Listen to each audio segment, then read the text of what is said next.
Sur une portée de 5 à 10 ans, je serai dans le top 5, top 10 des influenceurs YouTube de France. C'est enregistré, voilà.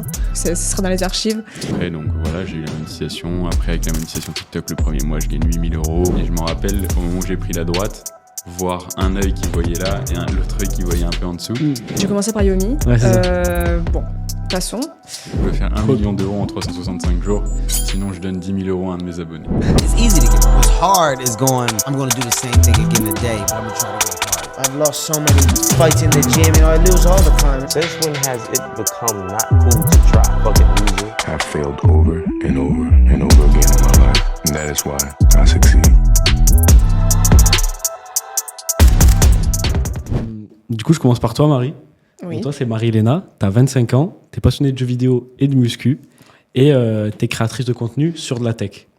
T'as plus de 400 000 abonnés sur tous les réseaux confondus, et t'aides les gens à comprendre la tech, et maintenant via la cinématographie, surtout. C'est ça. C'est Tu veux que tout je bon. poursuive? Peut-être juste le présente et après on poursuit. Ouais. Pardon? Ok. Juste le présente et après on poursuit. Oui, monsieur, monsieur. Du coup, toi, c'est Robin Dormion, t'as 23 ans, t'as fait des études dans une école de commerce, et après tu t'es lancé sur TikTok pour créer du contenu et essayer de créer un revenu stable. T'as vu que ça a bien marché, du coup t'as créé du contenu sur plusieurs plateformes, et après t'es passé expert en viralité, et t'as appliqué cette méthode sur le business de ton frère, qui a fonctionné, et maintenant tu partages tes méthodes sur tes réseaux sociaux, où t'as réussi à avoir 10 000 abonnés en quelques jours, c'est ça? Ouais, c'est ça, juste j'ai 24 ans, mais c'était mon anniversaire il n'y a pas longtemps. Ok. Je pouvais pas savoir. Mais ouais, Juste bon j'ai 34 anniversaire. ans, mais c'est pas grave. Si j'ai dit des conneries, vous pouvez rectifier si vous voulez. Sans problème, compte sur moi. Ok, tu peux rectifier s'il y a des choses Il y a que j'ai zéro pas dit. connerie, voilà. Ok, toi aussi c'est bon? Non, moi ça va, ouais. Après, j'ai fait du coup le business avec mon frère. Après, j'en ai fait pas mal d'autres. Donc, c'est ça qui est bien, c'est que j'ai une vision assez globale de plusieurs niches sur les réseaux sociaux. Mais sinon, c'était bien, hein, t'as bien bossé. J'essaye, hein. Du coup, qu'est-ce qui vous a amené à faire ça aujourd'hui, vous deux? Parce que je pense que vous avez un parcours qui est un peu similaire. Alors moi, j'ai toujours bien aimé tout ce qui est création, donc du contenu ou même écrire ou des choses comme ça. Du coup, à un moment donné, je me suis dit, pourquoi pas en faire un business, parce que j'ai toujours aussi cherché un business, un moyen de faire de l'argent, mais pas pour l'aspect matériel, vraiment le fait de fuir un peu ce qui me faisait peur, donc avoir un travail que j'aimais pas, tu vois, j'arrivais pas trop à trouver du sens dans les tafs que j'avais pu faire avant. Et donc, j'ai toujours essayé sur le côté, que ce soit à côté de l'école ou à côté enfin, même quand je faisais rien ou quoi, de chercher un moyen de déjà m'occuper. Et en plus, si ça pouvait me rapporter de l'argent, tant mieux. Et donc, j'ai testé pas mal de trucs jusqu'à tomber sur TikTok de base. Alors, avec la monétisation au début, en faisant des petites compilations, des trucs comme ça. Et après, comprendre qu'il y avait un peu une science derrière tout ça quand même, sur la viralité, comment faire des vues, vraiment plein d'aspects techniques, et ça m'a vraiment fait kiffer parce que il y a aussi un truc que j'adore, c'est la psychologie humaine, tout ce qui est l'aspect social, tout ce que les gens regardent. Et typiquement, en fait, la viralité, c'est juste comprendre comment le cerveau des gens fonctionne et arriver justement à s'en servir, entre guillemets, pour faire des vues. Et voilà, je pense que si j'étais né 50 ans plus tôt, j'aurais fait de la publicité. Et là, vu que c'est plus démocratisé, on va dire, j'ai fait des réseaux sociaux. Ok, donc de base tu t'es lancé parce que ça te convenait pas le système des études, etc. Non, je pense que en plus ça me faisait vraiment peur, et vu que j'avais une peur plus élevée que les autres à ce niveau-là, ça m'a poussé à faire plus de choses. Et c'est ce que je me dis souvent, tu vois. Je vais pas te dire bougez-vous, faites les choses et tout. Il y en a, je pense, à qui ça fait pas peur et qui kiffent ça, donc je comprends pourquoi ils entreprennent pas, etc. Chose que j'avais du mal à comprendre à l'époque parce que je voyais que par mon prisme de personnes qui ne peut pas faire ça, c'est impossible pour moi. Donc ouais, non, moi j'avais une capacité à faire quelque chose qui me plaisait pas, qui était vraiment en basse. Et du coup, c'est pour ça que ça m'a plus motivé à faire des choses, à tenter des trucs. Et au final, quand tu tentes et que t'échoues plusieurs fois, après tu finis par réussir. Ok. Et t'as commencé à quel âge du coup? J'ai commencé à quel âge? À entreprendre hyper tôt en vrai. Enfin, ça dépend ce que tu appelles entreprendre, mais je vendais des crédits FIFA de base dans ma cour de récré au collège quand j'avais 13-14 ans. Ok. Vu que ma mère, elle était assez cool avec moi, elle me laissait sa carte. Moi, je lui passais l'argent en espèces de matière lire. J'ai acheté les crédits FIFA, enfin les crédits. Ouais, si, j'achetais les crédits FIFA sur des sites et je les revendais avec des Allopass. Tu sais, Ah, ok, parce ok. que tout le monde avait un forfait, donc tu sais, à la fin du mois, il te restait de l'argent sur ton forfait, donc tu pouvais le dépenser là-dessus. Et voilà, moi, je faisais du bénéf et j'avais fait 200-300 euros en un mois. J'étais comme un ouf. Et tout ça pour racheter des crédits, pour racheter des joueurs sur FIFA. C'était tu vois. vraiment FIFA l'objectif. Ouais, ouais. L'objectif au début, c'était FIFA. Et après, ouais, j'ai tenté plein de trucs, poker, crypto un peu aussi. Pas mal. Ça m'intéressait vachement, l'univers et tout. Mais après, du coup, j'ai fini par faire création de contenu parce que c'était toujours des trucs ultra accessibles, tu vois. J'avais pas d'argent à investir, pas beaucoup de temps au début. Donc, la création de contenu, ce qui était bien, c'est qu'en 1 heure par jour, tu le fais et puis voilà, tu vois, c'est largement suffisant. Ok, ouais. Donc ouais, t'avais une capacité basse à accepter les études, que tu allais faire un taf et tout que t'aimais pas. Et Ouais. toi aussi, du coup, t'as quitté les études. Qu'est-ce qui t'a Ouais. amené à faire du Ça fait contenu, pas du trop coup? ça, ma mère. Alors, par où commencer moi, contrairement à Robin, c'est un rêve que j'ai eu depuis toute petite. Ok. Vraiment, depuis que j'ai 10 ans. Je m'envoie encore écrire des scripts de podcast. Attention, Ah le oui. retour back to 2008. Sur des trucs de merde, hein, mais je veux dire, voilà, c'était les podcasts de l'époque. Vu que j'avais zéro matériel et zéro confiance en moi, je me suis pas lancée. Et en fait, petit à petit, tu grandis, tu vas dans les écoles, dans le lycée, dans les grandes écoles de commerce. Et petit à petit, en fait, la société, elle t'écrase comme ça, toi et tes rêves. Et tu as juste le modèle de ton grand frère, le modèle de tes potes, de tes parents. Donc, tu poursuis. Et hop, un jour, tu tombes malade. Et c'est ton corps qui te rappelle que ce que tu es en train de faire, ça ne te correspond pas du tout. Ok. Et je voyais la création de contenu vraiment comme une passion. Et à aucun moment, je n'ai cherché, je cherche à en faire un business dans le sens où on dit souvent qu'il faut se lancer dans la création de contenu pour vendre des formations, vendre des trucs comme ça. Il y en a qui le font extrêmement bien et je respecte ces gens-là parce que pour avoir essayé, c'est compliqué. Et je me suis rendu compte encore une fois que ça ne me correspondait vraiment pas. C'est peut-être un peu ambitieux, mais moi j'y crois. Sur une portée de 5 à 10 ans, je serai dans le top 5, top 10 des influenceurs YouTube des de France. C'est enregistré, voilà. Ce sera dans les archives. Encore une fois, c'est pas du tout pour paraître mégalo, mais ça fait 3-4 ans que je suis sur les réseaux. Je sais ce que je n'aime plus, je sais ce que je veux. Et ce que je veux, c'est pas créer une communauté pour ensuite pouvoir la monétiser derrière et vendre un service, peu importe ce qu'il est. J'étais dans la crypto, ensuite dans l'IA. On se sait, j'ai tenté des trucs même avec ton père. Et non, ça me correspond juste pas. Donc là, je suis vraiment en train de trouver mon format, principalement sur YouTube, format long. Parce que bon, Instagram et TikTok, c'est relativement facile. Alors, je pèse mes mots quand je dis ça. Hein. Je pense que tu comprends ce que je veux dire. Une fois que tu as compris un peu le principe de la viralité, tu peux l'adapter à toi-même. Et YouTube, pour moi, ça va être vraiment l'élément différenciant et l'élément qui va un peu déterminer si je vais pouvoir atteindre mes objectifs ou pas. Et là, je pense avoir trouvé, comme je disais tout à l'heure, mon format, celui qui va vraiment faire que je vais vraiment pas faire ça pour l'argent. Je suis monétisée sur YouTube, mais je cherche vraiment pas à faire la vidéo la plus virale possible pour avoir des thunes derrière, ni avoir des sponsors. Juste le kiff d'il y a 15-20 ans, les gens qui faisaient des vidéos YouTube parce que c'était kiffant de faire des vidéos YouTube. Okay. Et c'est vraiment ma vision des choses, c'est de la pure création de contenu, quoi. Ok. Voilà. Du coup, tu t'es lancé parce que c'était ton rêve depuis toujours et qu'à un moment, tu as eu le déclic et tu t'es lancé.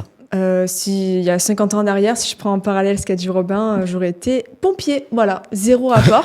Okay. Mais aujourd'hui, on est en 2024, 2025. Oula, le temps passe vite. Et bon, je pense que je pourrais faire ça à côté parce que c'est possible du coup, mais principalement création de contenu. Ouais. Ok. Et comment t'es passé de... parce que quand tu t'es lancé, si je dis pas de bêtises, c'est beaucoup de contenu tech et moins produit quand même. Ah, maintenant, tu fais du contenu plus long, plus produit, plus pro, plus cinématographique. Comment t'as fait la bascule de ça ? Comment j'ai fait Ah oui, parce que j'avais un troisième RM aussi, parce que on ne sait jamais de rêver, n'est-ce pas d'être actrice, voilà, de faire du grand écran, de faire du cinéma. Ça rejoint assez vaguement en fait toujours le d'actualité. YouTube game. Voilà. Oui, c'est toujours d'actualité totalement. Okay. Oui. Mais ça rejoint un peu voilà le côté vidéo, le côté vidéaste, voilà, côté acting, on va dire. Et bon, 2021, 2021, c'était Bull Run crypto. C'était là où tout le monde faisait du fast cam pour parler de n'importe quoi d'autre que de la crypto d'ailleurs. Mais c'était vraiment full fast cam avec un format extrêmement rapide, des sous-titres en vert, rouge. Bref, vraiment les trucs, tu sors de TikTok au bout d'une demi-heure, t'as mal au crâne.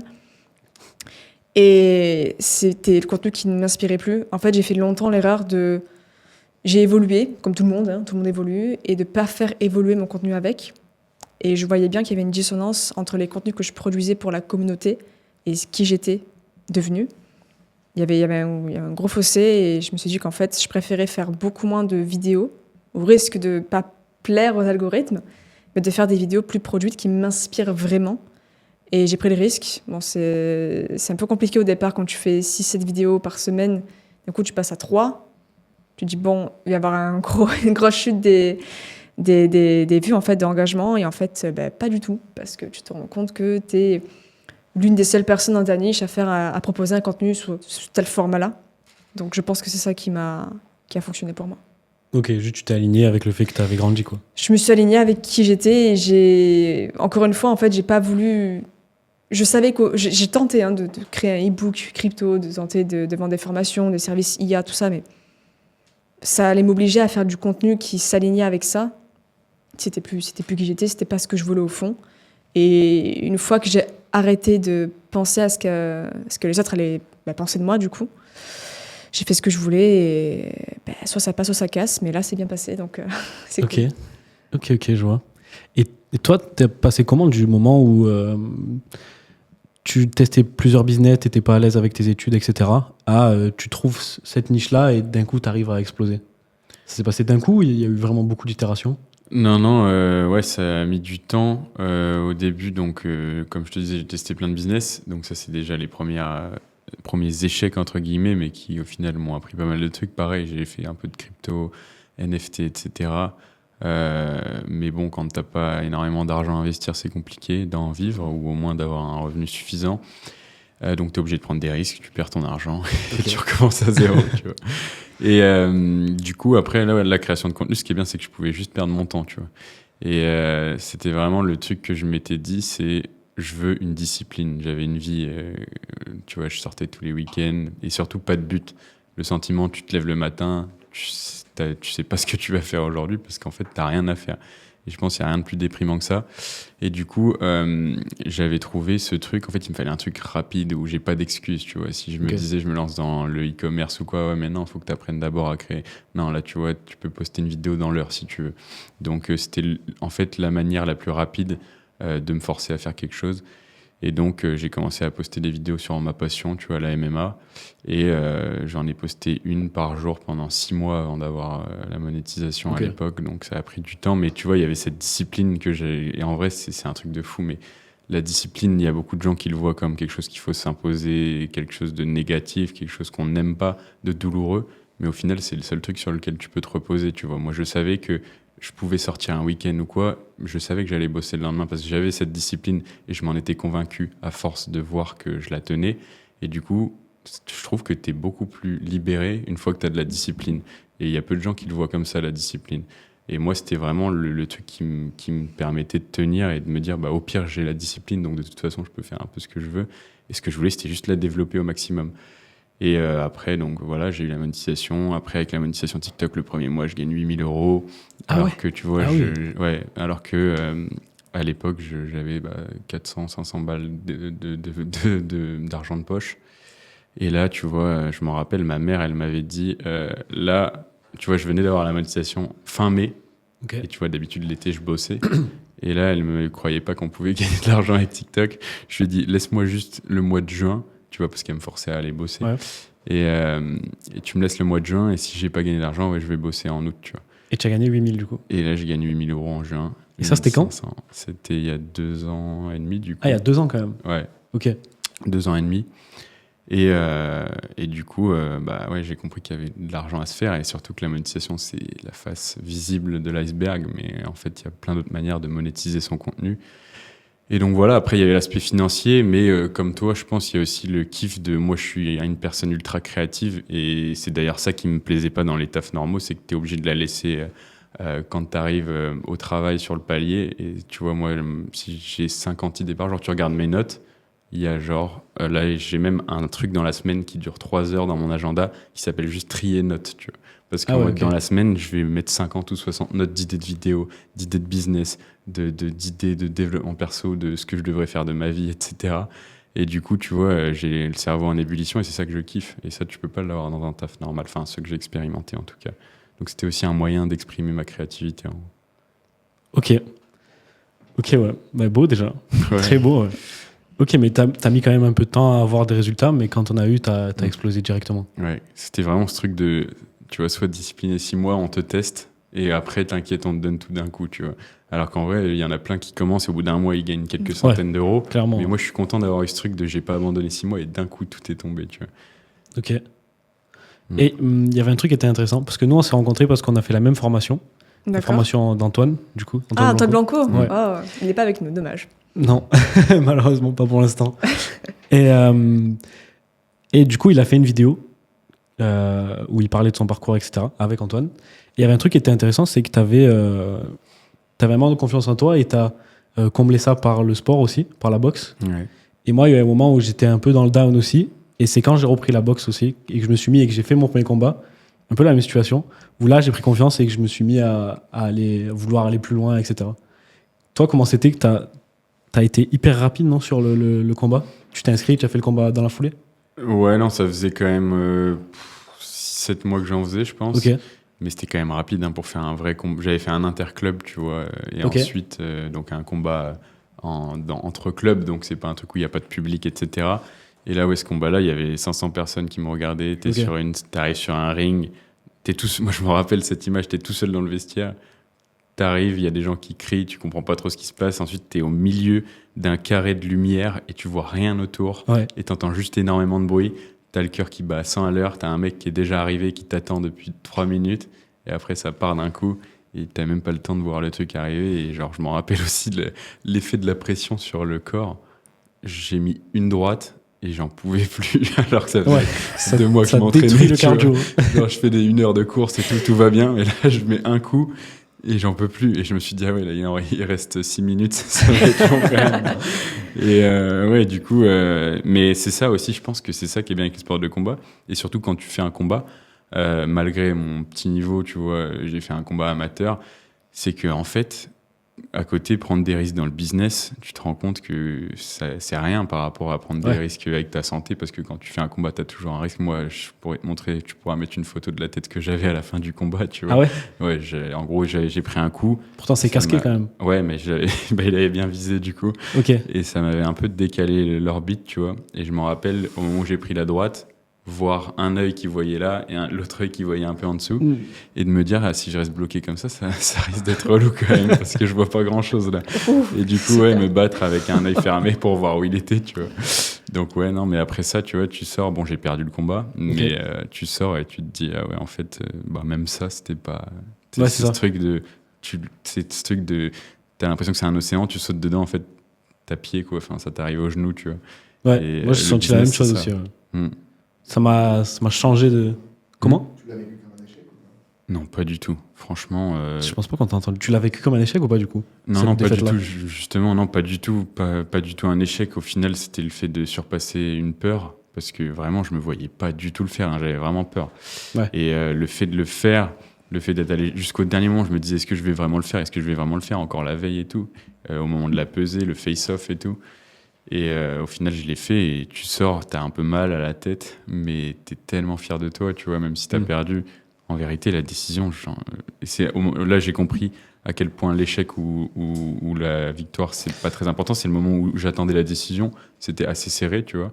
Et en vrai, je m'en foutais d'avoir gagné ou perdu. Juste, je l'avais fait et c'était tellement plus important.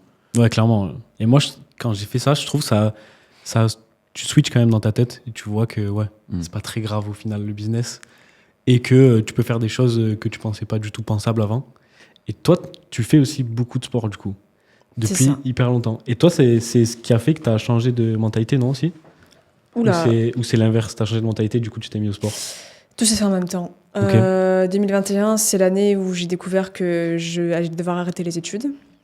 J'allais devoir trouver autre chose à faire. Donc j'ai commencé par le e-commerce aussi, dropshipping, MLM, bon, des trucs de merde. Tu as commencé par Yomi, non? La formation? J'ai commencé par Yomi. Ouais, c'est ça. Bon, passons. Et il y a eu tout un tas de trucs. Il y a eu une agression au milieu, il y a eu rupture, bref, il y a eu plein de choses. Muscu, immédiatement, pour reprendre confiance en moi.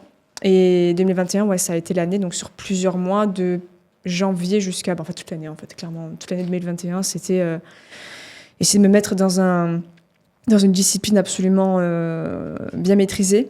Et tout s'est fait en même temps, vraiment, je sais pas quoi te dire d'autre. Et 2021, tu t'es lancé dans la muscu et en même temps dans le contenu? Dans la muscu, dans le contenu, dans le développement personnel, nouvelle coupe de cheveux, nouveau tatouage, bref, le total. Ça a tout changé d'un coup. Ouais. J'ai tout changé d'un coup, il fallait un gros changement drastique. Et écoute, ça a plutôt bien porté ses fruits, donc je suis assez contente. Ok. C'est fou comme la confiance en soi. Moi, je m'en rends compte de plus en plus. Là, c'est ma découverte des derniers mois, mais tout est lié à la confiance en soi. Ouais. Et si tu l'as, et en plus, vu que c'est quelque chose d'assez variable quand même, tu peux. Moi, il y a des matins, je me réveille, je me dis, ah non, mais en fait, syndrome de l'imposteur, etc. Et le lendemain, tu te réveilles, en fait, t'es le meilleur dans ton domaine. Tu vois. Clairement. Et je me dis, si tu arrives à stabiliser ce truc et à être le moins émotionnel et le plus objectif sur qui tu es, et que tu arrives à avoir cette confiance en permanence, t'es inarrêtable. Et franchement, la confiance en soi, c'est vraiment un truc où il y a des exercices, etc. Et il faut le faire parce que sans ça, je suis pas sûr que tu puisses vraiment arriver à faire quelque chose. Ok, du coup, tu le travailles quand même. Ouais, moi j'ai trouvé un cheat code pour booster la confiance en soi. Là, je vais Dis-nous. donner un cheat code. J'en parle souvent en plus de cette chose-là. Toi, tu as déjà entendu parler de ça, c'est les lives.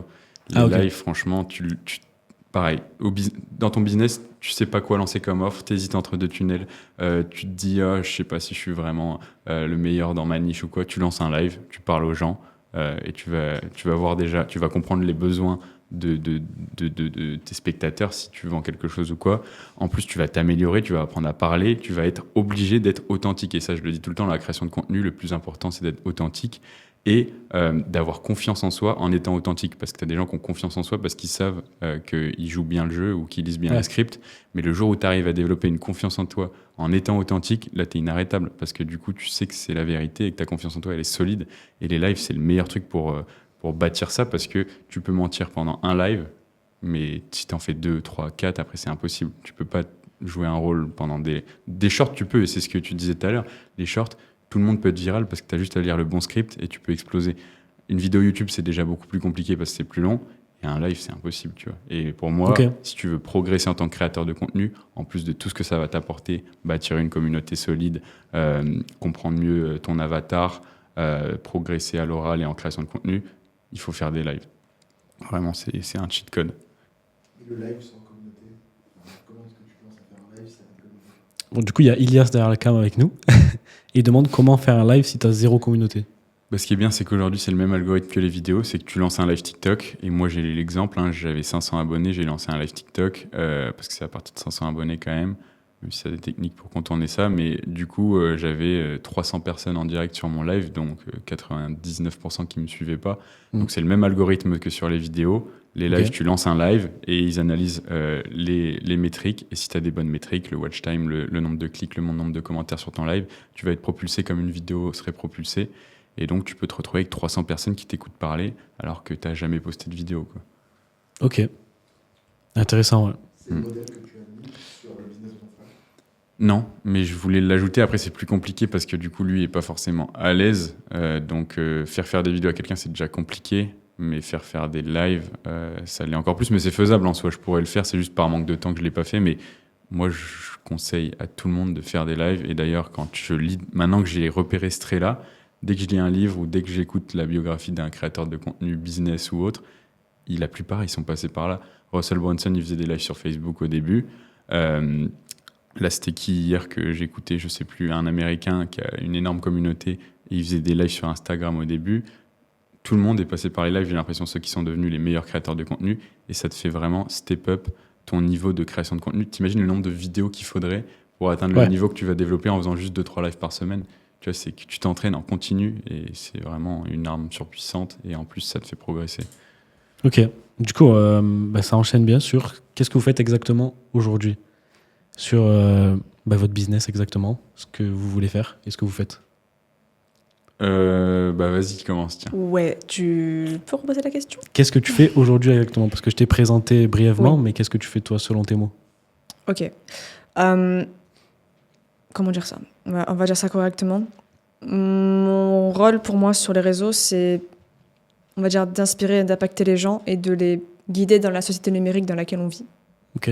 globalement, sous un format cinématique, donc avec des mises en scène et des lumières d'une grand écran, entre guillemets, pour encore plus les inspirer et les inciter à rester tout le long de la vidéo, pour voir le message de fin. Il y a toujours généralement une chute ou une morale à la fin de mes vidéos. Ça, c'est ce que je fais sur Insta, TikTok et YouTube Shorts. C'est clairement allez, 90% de mes revenus. C'est comme ça que les marques me voient et c'est grâce à ça que les marques viennent à moi, du coup. C'est comme ça que mon agent me voit aussi aux marques. Et sur Twitch, totalement différent, vraiment complètement différent. C'est vraiment des lives où t'as peut-être l'impression que c'est pas la même personne, dans le sens où je suis beaucoup moins sérieuse. Je suis beaucoup plus moi-même, ce qui est assez logique. Mais ça, Twitch, je le vois vraiment comme un second souffle. C'est très compliqué, en fait, quand la création de contenu devient ton business. J'aime pas trop mettre ce terme, mais ça l'est, du coup. C'est un business, du coup. T'es un peu renfermé dans ce que tu fais.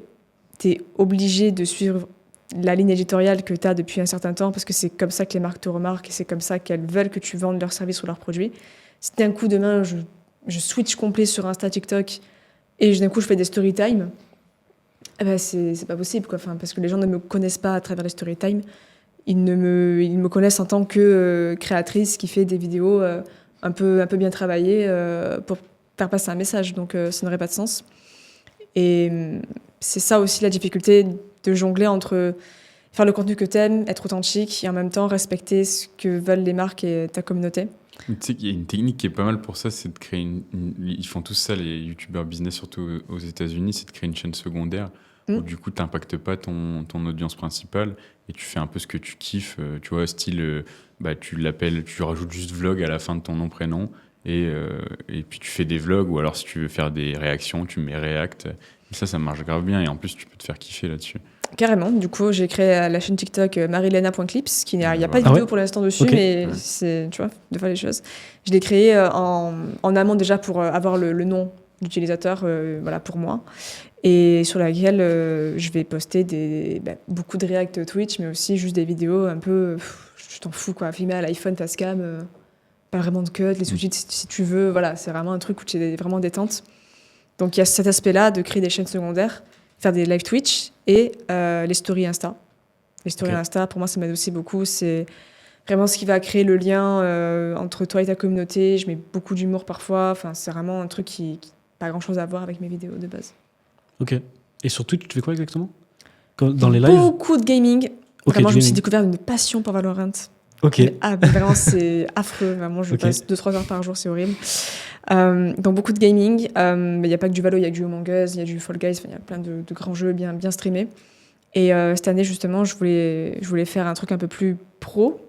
Mais pro dans le sens plus me démarquer un peu des autres streamers. Parce qu'on fait tous du gaming. Donc, au bout d'un moment, les gens, ça les fait chier. Je peux comprendre. Donc, je verrai pourquoi pas faire juste aller dehors et marcher, et parler avec ma communauté, ou juste déballer un produit tech devant eux avec une petite caméra du dessus qui filme ce que je vois, ou juste des discussions, en fait. Voilà, des trucs vraiment chill. Voilà. Ok, très bien. Et du coup, toi, tu fais quoi exactement aujourd'hui? Alors, à chaque fois, je réponds à un truc différent. Tu fais plusieurs choses. Non, ouais, mais surtout qu'il y a plusieurs manières de le dire. Au début, quand j'ai commencé en disant que je faisais des vidéos sur TikTok, j'étais pas pris au sérieux, donc j'ai dû améliorer le discours au fur et à mesure. Donc là, j'ai trouvé un truc qui le fait pas mal, c'est expert en stratégie de contenu. Je trouve que c'est stylé. C'est stylé. Ouais. Mais non, en vrai, du coup, ouais, j'essaye de... Là, en ce moment, tu vois, j'ai un peu cut. Donc avant, j'avais des accompagnements. En fait, je lançais des comptes anonymes et je les monétisais donc de différentes manières. Ça peut être en affiliation, en lançant un accompagnement, en faisant... Enfin, il y a plein de choses à faire, tu vois. Et du coup, là, je les ai mis un peu de côté, je les ai délégués pour me concentrer sur ma personal brand que j'ai lancée il y a du coup 15 jours, enfin où je me suis vraiment concentré dessus il y a 15 jours. Et ça a bien fonctionné, là je suis quasiment à 10 000 abonnés du coup. Donc voilà, Pour l'instant, du coup, j'essaye de vraiment... Là, je lis énormément en ce moment. Je regarde toutes les vidéos que je peux sur ma niche, donc la viralité, la personal brand. Et j'essaye d'être le plus expert dans ce domaine-là. Ok. Et ensuite, monétiser cette expertise. J'ai plusieurs idées. Je réfléchis peut-être à accompagner des infopreneurs ou des entrepreneurs. Et puis, un gros projet sur lequel je bosse et sur lequel je me forme beaucoup en ce moment, c'est les SaaS. Ok. J'ai un de mes meilleurs potes qui est dev, qui fait des apps iOS et qui est très très bon. Et du coup, moi, on est vraiment ultra complémentaires parce que moi, du coup, je suis expert sur la viralité, sur l'organique. Et aujourd'hui, créer une app iOS et en faire la promotion en organique sur TikTok, Insta, il y a des résultats de fou aux États-Unis. Et du coup, moi, ça m'intéresse plus. Tu vois, j'ai pas envie de revendre une formation comme j'ai pu le faire à des particuliers ou quoi. Donc vraiment, monétiser. De toute façon, c'est ce que je dis souvent. En fait, une fois que tu comprends la viralité, la manière de la monétiser, c'est juste un choix, tu vois. Mais je pourrais sortir un accompagnement qui aide les entrepreneurs, sortir un accompagnement qui aide les gens qui veulent se lancer sur les réseaux, ou alors promouvoir des SaaS, avoir une agence qui aide les SaaS aussi, tu vois, peu importe. Du coup, là, je suis plus en mode qu'est-ce qui me fait le plus kiffer. J'ai pas forcément besoin d'argent dans l'instant T. J'en ai mis un peu de côté, donc tu vois, je me dis pour l'instant, même là, tu vois, en ce moment, je gagne pas énormément d'argent parce que j'ai fait le choix de faire un truc que je kiffe et de vraiment me former à fond. Et qu'après, tu vois, évidemment, j'ai encore des objectifs financiers et je puisse les atteindre beaucoup plus rapidement. C'est vrai que je me suis quand même fixé un challenge sur Instagram, j'avais oublié. Où je dois faire C'est lequel, dis-nous tout. C'est un sacré challenge. Je dois faire 1 million d'euros en 365 jours. Sinon, je donne 10 000 euros à un de mes abonnés. D'accord, je vais m'abonner immédiatement sur tous tes réseaux. T'auras une chance sur 10 000, du coup. Ok, bon, bah... Mais je crois en toi pour faire un million. Je Mais on crois y croit en moi tous, là. aussi. Donc voilà, donc il y a quand même l'objectif en vue, mais justement, je pense que les premiers mois, je vais pas faire énorme, mais que c'est ce que je me disais. Les 11 premiers mois, je vais peut-être faire 500, et le 12e, je vais faire 500 aussi, tu vois. Ah, ok. Enfin, c'est, je pense, le plan, mais du coup, pourquoi pas lancer, enfin là, j'ai déjà des idées de SaaS qui sont en cours de développement. Ok. Donc voilà, et puis après, monétiser comme je peux mon expertise de la personal brand et de la viralité, quoi. Ok. Et du coup, tu as laissé de côté tous les comptes que tu avais avant? Par exemple, le compte de MMA avec lequel tu as commencé, il n'existe plus? Si, il existe, mais il n'y a plus de post dessus. Ok. Après, si j'ai un accompagnement où j'aide les gens avec la monétisation TikTok, celui-là, je l'ai vachement délégué, du coup, à des gens qui sont très bons. Donc, ça se passe super bien, les gens sont satisfaits. Donc, c'est top parce que c'était le truc aussi. Tu peux pas laisser tomber des gens, une communauté en plus qui t'apprécie, etc. Et puis, ça me permet, moi, de me focaliser pas mal sur, justement, la personal brand et puis même sur ce que je kiffe, en fait. Donc, ouais, c'est top. Ok, de beaux objectifs. On espère les 1 million, ils vont être tapés, là. On est tous abonnés, donc... vous êtes contre moi, du coup.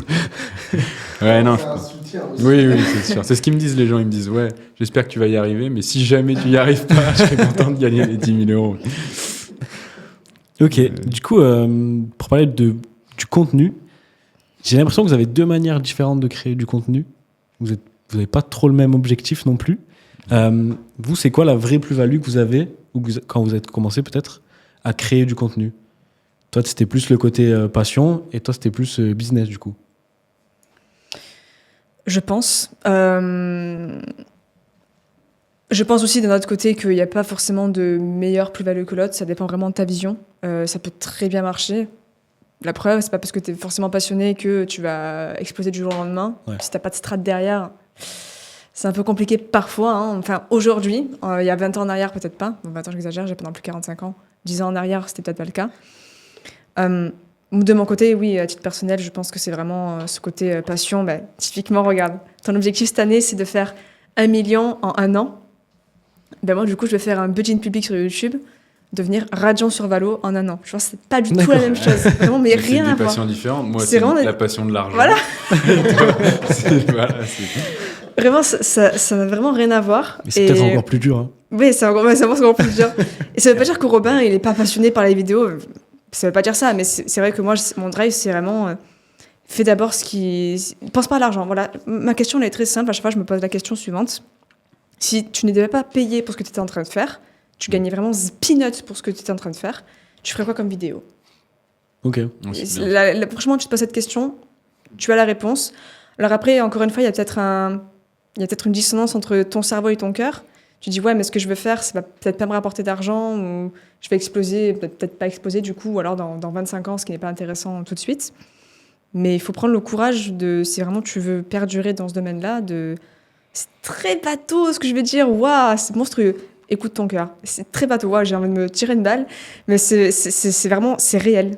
Et les gens pensent que la création de contenu, malheureusement TikTok a beaucoup contribué à ça, pensent que la création de contenu, oui, c'est techniquement accessible à tout le monde, mais je trouve que ça perd un peu de son sens de temps en temps, tu vois. Pour moi, la vraie création de contenu, c'est, comme tu le disais, c'est être super créatif, être très original et rester toi-même parce que tous les autres sont pris, en fait. C'est ça, en fait, que j'aimerais aussi transmettre aux personnes que je peux potentiellement inspirer à travers mes vidéos, si je peux dire. Ok. Donc, le contenu que tu fais, c'est vraiment lié à ce que t'aimes. Et tu n'as pas de réflexion, du coup, par rapport au côté plus business? J'avais. Sur YouTube, ça fait 1 an et demi sur YouTube que je galère, ma grosse race.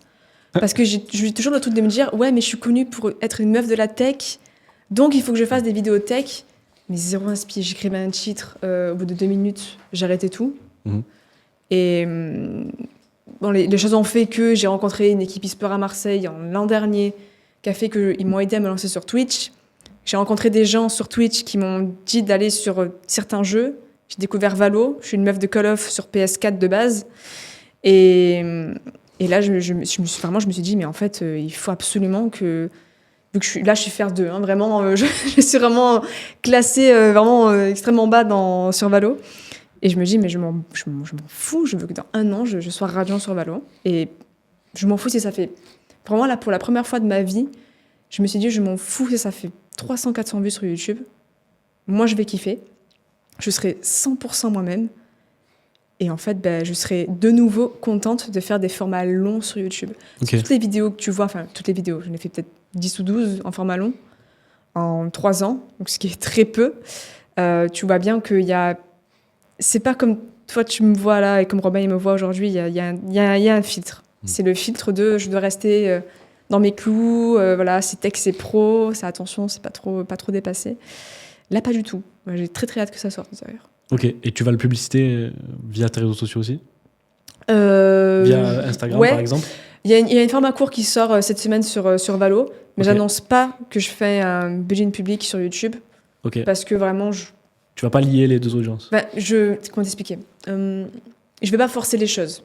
Voilà, là, je lance une bouteille à la mer. Les gens sont au courant que je vais essayer de faire radiant sur 1 an. Et puis, oui, je pense que je mettrai peut-être de temps en temps des stories. Et après, je drive un peu ma communauté Insta sur Twitch.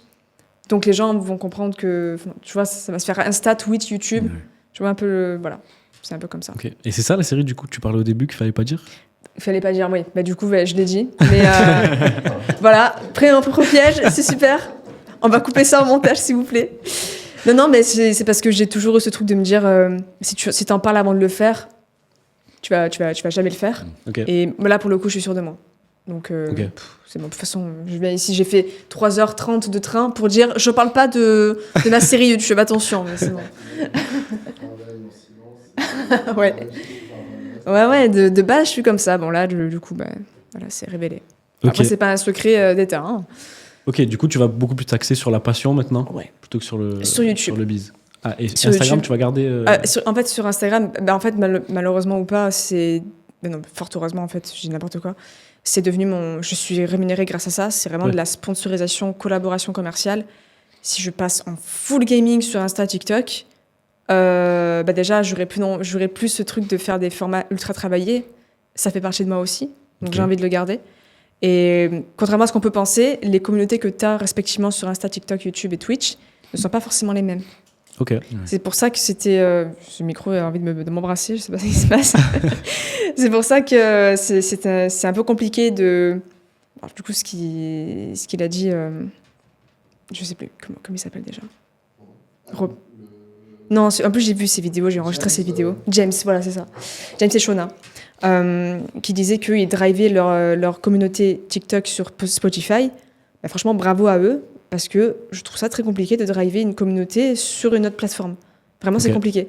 Et les abonnés que j'ai sur Insta, je sais que ce ne sont pas forcément les mêmes que j'ai sur YouTube. Et pareil pour TikTok. Voilà. Tu fais des stories et tout pour les envoyer quand même de temps en temps? De temps en temps, effectivement, ça m'arrive d'en faire. Attends, ne bouge plus. Parfait. D'accord. C'est pas moi qui l'ai serré. Bon, je vais pas souffler trop fort. Oui, ça m'arrive de temps en temps de faire des stories Insta, vraiment une photo pour dire, petit live Twitch. Ouais. Parce que c'est quand même beaucoup plus simple sur Twitch quand tu as déjà une communauté sur Insta. Mais par contre, driver Insta sur YouTube, mission impossible. Ou alors tu ramènes 150 vues, mais c'est pas... Et tu streames pas sur TikTok? Non, j'ai fait des lives Instagram à mon époque crypto, donc 2021-2022. Et puis je sais pas, la crypto en fait, j'avais sorti une vidéo dessus, mais les gens étaient là vraiment que pour l'argent. Moi, j'étais naïve à mourir en croyant que les gens étaient là pour la philosophie de la blockchain. Non, pas du tout. Non. Et du coup, j'ai dû switcher parce que sinon, ma passion pour la création de contenu allait mourir aussi. Donc, il fallait que je m'élargisse un peu à d'autres horizons, quoi. Ok. Donc, j'en ai fait. Et toi, ta plus-value de créer du contenu, c'est vraiment pour booster tes business ou c'est plus un aspect passion aussi quand même? En vérité, je disais ça en rigolant, mais non, pas la passion de l'argent, mais la passion du business par contre. Tu vois, alors, moi, c'est ce qui me passionne. Et je me suis posé la même question il n'y a pas si longtemps que ça de si tu le faisais pas pour l'argent, quelle serait ta journée idéale, tu vois, et ce serait ce que je fais en ce moment. Okay. Parce qu'en vérité, devenir expert dans un domaine déjà comme le mien, en plus, qui est pas ultra théorisé, donc tu vois, tous les jours, j'écris des trucs que moi, je faisais inconsciemment, essayer de les théoriser, les bonnes structures de hook, de vidéo, ce qui fait qu'une vidéo est regardée, etc. Et tu sais, t'as l'impression d'apporter une plus-value dans un domaine, et ça, c'est ultra satisfaisant d'être expert dans quelque chose, en tout cas, essayer de le devenir. Et du coup, moi, ça vraiment, je kiffe l'aspect un peu intellectuel de ce domaine-là. Et en plus de ça, l'aspect surtout créatif. Moi, j'adore créer. Donc, il y a ça aussi. C'est une manière d'exprimer ma créativité. Et puis, la passion pour le business, réfléchir à des stratégies qui peuvent faire qu'en utilisant une plateforme, en faisant tu vois, toutes les cartes sont distribuées. Aujourd'hui, tu n'as plus besoin d'avoir 1 million d'euros pour te lancer. Tout le monde a Insta ou TikTok sur son tel. Et par contre, tout le monde ne s'en sert pas de la même manière. Et juste moi, en m'en servant d'une manière différente, je vais réussir à gagner 10 000 abonnés en 15 jours comme je l'ai fait sur mon compte, alors qu'une autre personne va pas y arriver, tu vois. Et c'est ça qui est kiffant, je trouve. C'est une science, tu vois. Même, comme je le disais, la psychologie de comprendre les gens et tout, moi, ça me fascine. Vraiment, je pourrais le faire même si j'étais pas payé. Et c'est pour ça que je me suis fixé aussi ce challenge d'1 million, parce que je savais que je pouvais tomber là-dedans. J'aime tellement ça que je mets l'aspect argent au second plan. Et que du coup, j'atteins pas mes objectifs quand même, parce que dans le business, la seule métrique qui compte, c'est l'argent en vérité. En finalité, c'est comme ça qu'on voit si un entrepreneur est bon ou pas. Et je me suis fixé ce challenge pour me forcer. Moi, en vérité, j'aime pas l'argent. Enfin, j'aime ce qui procure la liberté, etc. Mais tu vois, les biens matériels et tout, je m'en fous. Okay. Du coup, c'est pas un truc où je me dis j'ai besoin de gagner de l'argent maintenant parce que je veux ça, je veux ce truc-là que je peux pas m'acheter et tout. Tu vois, moi, je dépense que dalle en vrai par mois. Et du coup, je me suis fixé ce truc d'1 million parce qu'en vérité, les seuls trucs qui m'attirent, qui sont achetables avec de l'argent, c'est style la liberté de voyager, de faire ce que tu veux, d'être en sécurité toute ma vie, etc. Et du coup, il faut quand même y penser, tu vois. Mais moi, ce qui me fait kiffer, c'est aussi la passion de la viralité, la passion du business, la passion du marketing, toutes ces choses-là. Donc, c'est ça que je kiffe dans la création de contenu. Ok. Parce que moi, je fais du contenu sur LinkedIn. Et de base, j'ai commencé vraiment au début, un petit peu pour le kiff. Après, vraiment que pour le business. Et j'ai rapidement vu que si tu fais que pour ça, c'est dur d'être consistant. Et maintenant, du coup, j'essaie d'intégrer des choses qui me plaisent plus et de plus m'intégrer dans le contenu que je fais. Et c'est vrai que c'est plus intéressant, d'où ce podcast aussi. Oui. Mais c'est vrai que c'est dur de totalement penser à ce que tu veux en étant décorrélé du business que tu veux faire. Parce que c'est un outil en soi. Moi, je monétise pas le contenu, je monétise après l'audience qui va être, je vais la contacter pour la prospecter, etc. Du coup, je pense toujours à le business, il faut penser à ça quand tu fais du contenu. Mais peut-être que ça me limite aujourd'hui. Je sais pas. Peut-être parce que peut-être tu ne veux pas être créateur de contenu, ce n'est pas ton métier principal. Et encore une fois, il n'y a vraiment pas de mal. Il y a des gens qui voient la création de contenu comme un outil. C'est totalement OK. Genre, il n'y a pas de mauvaise vision des choses. Il faut juste que tu acceptes que ton métier, toi, c'est d'être un entrepreneur. Et quitte à choisir, tu continuerais à faire ton business plutôt que de faire des vidéos. Et c'est totalement OK. Enfin, il n'y a pas de... Non, Ouais. tu n'as pas l'air d'être d'accord. Si, je pense. Mais par exemple, avec le podcast là aujourd'hui, je suis pas sûr que ça va rapporter des clients, tu vois. Je pense même pas. OK. C'est plus un kiff, ouais. Pour rencontrer du monde, discuter de sujets intéressants, etc. Mais ouais, mais en plus, tu peux maintenant allier les deux, c'est ça qui est bien. Et aussi, toi, ton kiff, c'est peut-être de progresser dans le business, avoir plus de clients, te développer et tout. Et en vrai, aujourd'hui, la meilleure manière de le faire, c'est d'avoir une personal brand, de faire du contenu. Et c'est pour ça que moi, j'ai délégué tout l'opérationnel pour me focaliser à 100% sur le contenu, parce que c'est là où tu as le plus gros levier et que tu peux vraiment attirer un maximum de clients. Et en fait, tu vois, c'est le mot client, ça fait un peu vendeur, mais en vérité, c'est juste des gens qui sont inspirés par toi et des gens qui ont envie que tu les aides à atteindre toi le niveau que tu es ou même un niveau un peu en dessous parce qu'eux sont beaucoup en dessous dans le domaine dans lequel tu es devenu expert. Et je trouve ça beau, moi, de pouvoir faire de la création. Même si t'aimes pas, tu vois, moi, faire des vidéos, de base, j'aimais pas trop ça, tu vois. C'était plus le fait de transmettre quelque chose. Tu parles avec des gens de quelque chose que tu kiffes et puis voilà. Et c'est la même chose que tu fasses des jeux vidéo, du business. Peu importe, en vrai, c'est juste transmettre quelque chose à des gens. Là, c'est du côté des créateurs plutôt que des consommateurs, tu vois. Et en vrai, après, c'est peut-être aussi le format. Tu vois, peut-être que tu kiffes plus faire des podcasts aussi que de LinkedIn. Ouais. Si tu as associé la création de contenu à écrire des posts sur LinkedIn, moi, j'aurais arrêté depuis longtemps parce que LinkedIn, moi, je t'assure que LinkedIn, quand j'y vais, que je vois les gens sur LinkedIn, j'ai envie de casser mon tel. C'est grave, en vrai. T'as le mauvais exemple. LinkedIn aussi, les mecs sont hyper tournés business finalement. Enfin, c'est d'ailleurs un peu C'est fait bullshit. pour, ouais. Non, mais c'est un peu même Ouais, c'est bullshit. On voit bien sur les commentaires, les gens vont venir commenter juste pour avoir un certain backup et un réseau, un network, mais qui est faussement faux, quoi. Et qui, Ok. d'ailleurs, c'est surjoué, c'est le seul réseau social où les gens sont, je vais dire ça d'une façon polie. Je sais même pas comment dire d'une façon polie. Dis-le pas d'une façon polie. Ils sont lèche-bottes, quoi. Ouais, vraiment. Ils se sucent tous. D'accord. Oui, oui, ils se sucent. Parfait. Mais je sais pas s'ils t'entendent là. Ils se sucent, voilà. Non, c'est pas ça. D'accord. Non, mais oui, c'est vraiment, genre, comment on peut le dire d'une façon polie? Lèche-bottes. Ouais, c'est pas mal, en vrai. Tout simplement. Non, c'est l'hypocrisie, quoi. Ouais.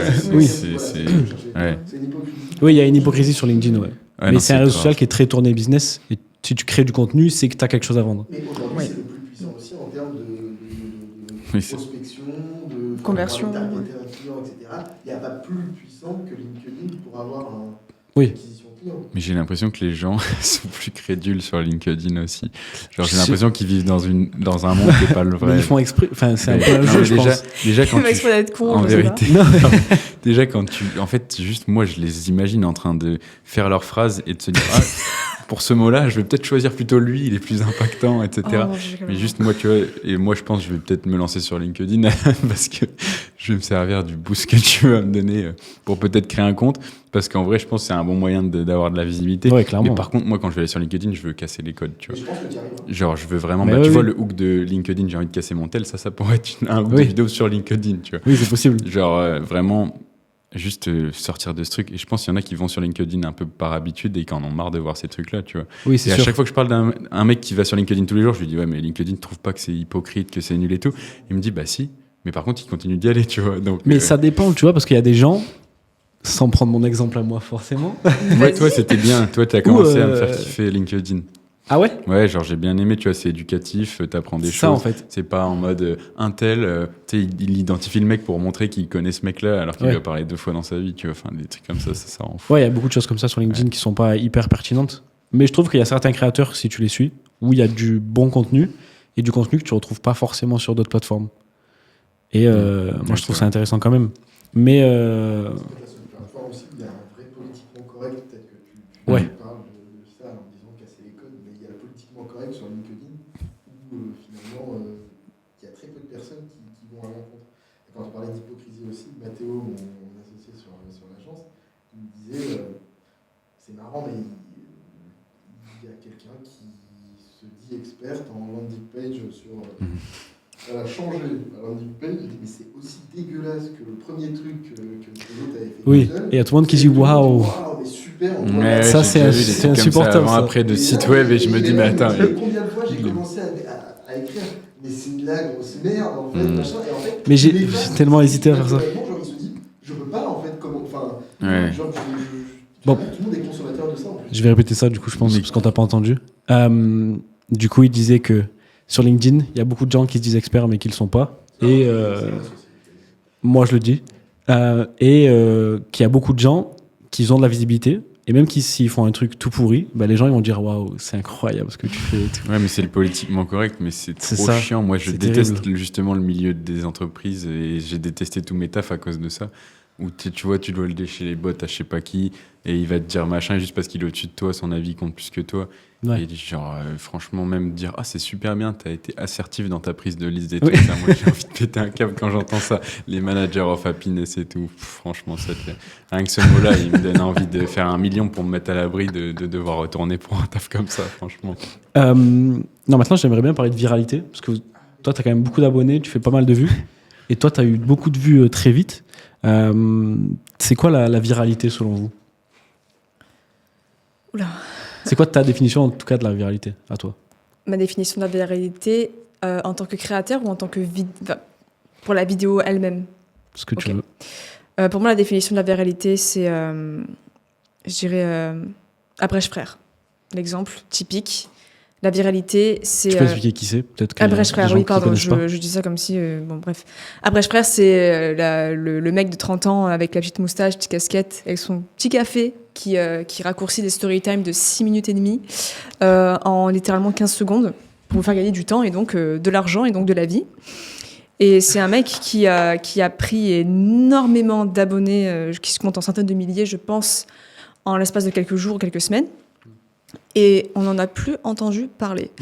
Ça, c'est de la viralité, dans le sens où il a trouvé son format, il a trouvé son message, il a trouvé comment plaire aux algorithmes, bien que de base, c'était pas forcément, si j'ai bien compris, son but. Son but n'était pas de devenir créateur de contenu. Et ces vidéos, elles ont fait toutes des millions de vues, et sans forcément avoir une DA ou une éditoriale. Voilà, pour moi, lui, c'est la définition de la viralité. Donc c'est plutôt éphémère et tu construis rien quoi.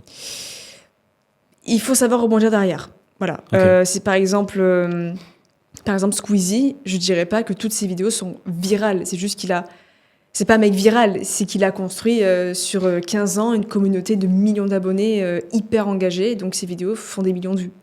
Tout Ok. simplement. Tu vois ce que je veux dire? Donc la viralité c'est en opposition avec la construction de communauté du coup. Ça dépend comment tu le vois. J'ai envie de te dire oui, parce que j'ai pas travaillé les questions avant. On n'a pas eu les questions avant le début du podcast. Attends, c'est naturel. Mais là. oui, bien sûr, C'est pas authentique. scripté. Moi, c'est ma vision des choses, mais je pense que Robin, qui est un expert, du coup, littéralement un expert en viralité, pourra mieux définir que moi. Alors moi, je pense que si tu prends l'étymologie du mot, c'est quelque chose qui se transmet facilement. Ok. Donc ouais, c'est une vidéo qui soit par son fond, soit par sa forme, mais souvent c'est par le fond, malgré ce qu'on peut penser, va du coup être propulsé par les algorithmes. En vérité, moi, je prends souvent l'exemple d'une vidéo qui est devenue virale. C'est une vidéo, enfin, quand tu fais une vidéo pour qu'elle soit virale, il faut te dire, est-ce que un mec va arriver à une soirée et dire, t'as vu la vidéo de lui, tu vois. Est-ce que t'as vu cette vidéo et décrire la vidéo, tu vois. Si quand tu penses à ta vidéo, tu peux pas faire ça, c'est qu'elle sera pas virale, tu vois. Si, tu vois, typiquement, tu fais une vidéo où je sais pas, tu testes un hôtel à 1 euro versus un hôtel à 1 million, c'est pour ça que ces vidéos elles marchent bien, c'est que tu peux dire, t'as vu la vidéo de MrBeast où il teste un hôtel à 1 euro versus 1 million. Ça, c'est une bonne phrase que je me dis à chaque fois pour savoir si un contenu peut être viral ou pas. Donc après, comme tu le disais, la viralité, c'est pas synonyme de créer une communauté, ça dépend des objectifs que tu as. Si tu veux faire du one-shot, c'est bien de faire une vidéo virale. Typiquement pour les SaaS, c'est bien de faire des vidéos ultra virales avec plein de comptes. Ça fonctionne bien parce que si tu veux amener du trafic à un endroit précis, c'est la meilleure chose à faire. Après, si tu veux développer une personal brand et tout, faut créer une communauté, mais tu peux créer une communauté et être viral aussi. Il y a ce truc-là de justement avoir même, tu vois, tu peux avoir une forme virale, donc des concepts un peu viraux, et un fond qui apporte de la valeur aux gens. Et ceux qui arrivent à faire ce truc, et c'est très rare, eux arrivent à tout gagner parce qu'ils créent une communauté ultra rapidement, tu vois. Et t'as des gens comme Abrèche Frères qui vont être viraux et pas créer de communauté et ça va s'éteindre. Et t'as ceux qui vont réussir à être viraux et créer une communauté. Ouais. Moi, Ouais. c'est ce que j'essaye de faire personnellement, tu vois. Arriver à jouer sur ce truc de viralité avec les 10 000 euros que je donne si j'arrive pas à mon défi. Donc évidemment, les gens s'abonnent. Mais en même temps, leur apporter de la valeur, les éduquer pour après potentiellement soit les convertir en clients, soit les faire adhérer juste à ma personnalité. Et quand tu arrives à faire les deux, c'est un exercice technique, hein, il y a des stratégies à mettre en place, mais tu peux arriver à créer une communauté en version boostée, quoi. Ou alors, tu as la personne qui s'en fout du format, de la viralité, et qui va juste poster tous les jours pendant 2-3 ans. Ça prendra plus de temps, mais s'il est authentique et qu'il trouve des gens qui adhèrent à sa personnalité, il va réussir à créer une communauté. Donc, tu peux créer une communauté sans être viral, mais tu peux être viral sans arriver à créer de communauté. Le but, pour moi, c'est de faire les deux. Ok. Moi, je sais pas la définition que je donnerais. Déjà, je suis pas viral. Sur LinkedIn, c'est compliqué d'être viral sur LinkedIn, non? Bah, tu peux, mais faut un peu faire le. Voilà quoi. Il faut sucer apparemment. Ouais, c'est ça. Ah ouais? Faut que tu racontes. Bah, tu vas te mettre une photo de toi, tu vas raconter ta vie, que Ah oui, c'est genre les t'as autres, eu c'est les plein autres, d'erreurs que tu as surmontées, etc. Ouais. Et là, tu vas faire des vues. Relou. Parce que les gens, tout le monde va commenter ah, trop bien, inspirant, machin. Ce mot. Et du coup, tu vas te faire booster par LinkedIn, mais bon, je fais de temps en temps, mais pas beaucoup. Et encore, je suis pas très viral. Mais du coup. Ouais, c'est surtout les succès ou les échecs en fait qui font Ouais, c'est ça. Après, c'est pareil, hein, sur chaque plateforme, tu as des codes et il faut s'en servir pour. En vrai, c'est ça, tu prends les codes et tu le fais d'une manière différente, tu vois. Et tous les jours, tu dis un succès. Aujourd'hui, je me suis levé et j'étais fier de moi. Donc, tu penses que tous les business, ils peuvent être viraux? En vrai, c'est assez surprenant, mais ouais. Tu trouves toujours un angle. Il y en a qui sont plus compliqués, tu vois. Moins c'est palpable, plus c'est compliqué. Mais tu vois, je prenais l'exemple, j'en parlais avec mon associé tout à l'heure, d'un mec que j'ai vu faire du SEO. Donc, tu vois, compliqué dès la première vue de se dire être viral sur du SEO, tu vois, c'est pas le truc le plus marrant. Mais si, tu vois, il prenait un exemple d'une boisson qui avait fait énormément de ventes et après, il disait comment l'adapter en créant un shop SEO et en reprenant, en gros, en surfant sur cette trend. Et il mettait un hook ultra viral d'une vidéo qu'il avait trouvée sur TikTok du produit en question. Et tu vois, le mec faisait des centaines de milliers de vues sur du SEO, tu vois. Et quand même, c'est compliqué. Et là, je me suis dit, ah ouais, vraiment, tu peux le faire avec tout. Moi, je l'ai fait avec l'achat-revente automobile. Ouais. Y en a qui le font avec l'immobilier. Enfin, tu peux le faire avec tout. En soi, moi, la viralité, c'est même ça, tu vois. Tu te dis, c'est pas évident, c'est pas très palpable. Mais en vrai, c'est juste trouver des angles matérialisés, illustrés, imagés. Ça fonctionne bien. Quand tu vas voir souvent les mecs, les Hormozy dans le business ou les autres, tu regardes les shorts qui sont les plus vus. Moi, je remarque souvent que c'est avec quelque chose de matériel, de palpable. Par exemple, Hormozy, il va empiler des briques, il va tout casser, il va te faire une leçon de morale. Alors qu'il t'aurait juste fait la leçon de morale sans l'imager, ça aurait fait beaucoup moins de vues. Mais tu peux toujours imager des... En fait, pour être viral, il faut vraiment imager des concepts compliqués avec des phrases ou des images simples. Et en général, donc tu peux en fait, à partir de ce moment-là, rendre tout viral, quoi. La question, est-ce que la viralité, c'est aussi de casser les codes finalement? Si, moi, ouais, donc pour répondre à la question, si la viralité, c'est pas casser les codes, moi je dis souvent, la meilleure manière de faire des vues, c'est juste de faire quelque chose de différent, tu vois. Et pour faire quelque chose de différent, il faut que tu comprennes ce qui fonctionne déjà dans ta niche et ce que les gens ont l'habitude de voir. C'est pour ça que moi je disais tout à l'heure que quand j'explore une niche pour aider un client ou quelqu'un, je vais créer un compte. Je vais regarder uniquement des vidéos de la thématique. Par exemple, si c'est un mec dans l'immobilier, je vais regarder uniquement des vidéos d'immobilier. L'algorithme va m'envoyer que des vidéos d'immobilier. Je vais voir les thèmes qui fonctionnent bien, donc le fond. Ça, je vais le garder parce qu'il faut toujours parler des choses qui intéressent les gens. Si tu commences à casser les codes, mais que tu parles d'un truc qui intéresse personne, bah, tu vas casser des codes qui n'existent pas. Donc, je prends les sujets importants dans cette niche. Mais par contre, sur le format, je vais complètement dire l'inverse ou le faire d'une manière inattendue. Un exemple typique pour un hook, par exemple, une template de hook, c'est une cause simple avec une conséquence décorrélée de la cause. Typiquement, j'avais vu un truc, si tu ne rinces pas ton riz avec de l'eau, chose que personne ne fait, tu vois, tu vas mourir empoisonné à l'arsenic, tu vois. Et là, t'as envie de comprendre, tu vois. Et justement, cette décorrélation entre la simplicité de la cause et la complexité de la conséquence, enfin, bah là, tu crées du suspense et c'est toujours ce truc. De toute façon, il faut juste créer un intérêt à regarder la vidéo. Et là, tu vois, tu le fais. C'est des techniques comme ça en soi, mais vraiment, c'est juste arriver à capter. C'est ultra psychologique, hein, c'est de la psychologie, la création de contenu et la viralité. Ok. Toi, tu essayes d'appliquer de la viralité sur tes contenus, du coup, ou pas du tout, vu que tu fais beaucoup par passion, du coup, maintenant? Je suis ravie que tu me poses la question. Ok. Je faisais ces techniques-là... J'ai fait ça pendant très longtemps. Ok. Quand je faisais beaucoup de contenu crypto, justement, aussi. Des contenus plus, vraiment, IA, crypto, des trucs très tech. Et puis après, j'ai dit sa mère. Littéralement, ça m'a... En fait, j'ai trop fait, je pense, ce format-là, Facecam, parce que je sortais vraiment une vidéo par jour pendant 1 an et demi, 2 ans. Et ce format-là, Facecam, ou même, voilà, juste créer des hooks les plus Limite, parfois, il y en a qui font des hooks un peu mensongers, mais juste pour que les gens restent jusqu'au bout de la vidéo. Ça m'a un peu écœuré, ça m'a un peu dégoûté. Pas les gens, hein, mais le type de vidéo-là. Attention. Et aujourd'hui, maintenant, c'est plus un hook que je cherche à mettre en place en début de vidéo. C'est plus une émotion, vraiment une envie de rester parce que la lumière, elle est jolie ou parce que t'aimes bien juste ce que tu vois à l'écran. Tu vois ce que je veux dire? Et je cherche plus à forcément mettre un gros hook en début de vidéo. Même, je le cherche plus. Typiquement, la vidéo, tant qu'on y est, la vidéo courte sur devenir radiant sur Valo en 1 an. Je dis directement cette phrase-là en début de vidéo. Je ne cherche pas plus loin que ça. Et je me dis, si ça intéresse les gens, ils resteront. Si ça n'intéresse pas les gens, ils resteront pas. Par contre, pour compenser quand même, j'essaie à chaque fois les intéresser à peu près... alors, j'ai pas calculé, mais je pense qu'en moyenne, ça doit être à peu près à toutes les 5-10 secondes. Plus, 5-6 secondes. J'essaie de trouver un truc pour les intéresser, pour qu'ils restent jusqu'à la fin. Plus que faire un gros hook bien vénère en début de vidéo. Et puis, la suite, ça compte pas, c'est pas grave. J'ai fait mon hook. Tu vois ce que je veux dire? Donc, Ouais, je sais pas si j'ai répondu à la question. Ça sert à rien de mentir sur ton truc. De toute façon, imaginons là, tu fais une vidéo sur Valorant, t'adresses à un marché, c'est les gens qui consomment du Valorant. Alors si tu commences à parler d'un autre truc, de toute façon, ça n'a aucun intérêt. Et tu le vois, les mecs, même en business, pour faire le parallèle, il y a des mecs qui font plus de 200 000 euros par mois et ils ont 1000, 2000 abonnés sur YouTube. Oui, Sauf clairement. que, en fait, ils parlent exactement à la bonne personne. Et par contre, ils sont les plus viraux qu'ils peuvent dans leur marché. Et leur marché, il adresse peut-être 5 ou 10 000 personnes seulement. Mais s'ils font ces 6 000 vues, ils vont toucher énormément d'argent et convertir beaucoup de clients. Et c'est pour ça, parfois, tu peux quand même être viral dans un micro-marché. Mais être viral, ça peut du coup vouloir dire faire 2000 vues, tu vois. Mais sur une niche ultra précise, arriver à faire 2000 vues, c'est beaucoup mieux souvent, surtout en termes de business, que de faire des millions de vues en mode ultra généraliste. Donc, il faut arriver à se positionner aussi. Et moi, c'est ce que je fais sur mes formats short. TikTok, en fait, moi, c'est une cascade un peu. C'est TikTok, je vais poster plusieurs vidéos par jour, vraiment pour attirer le mass market. Après, Instagram, un peu plus ciblé quand même, une ou deux vidéos par jour, un peu plus éducatives. Et après, mon YouTube, là, c'est vraiment, si tu as déjà un business, ça va t'intéresser. Mais si tu n'en as pas, tu vas rien apprendre dessus, tu vois.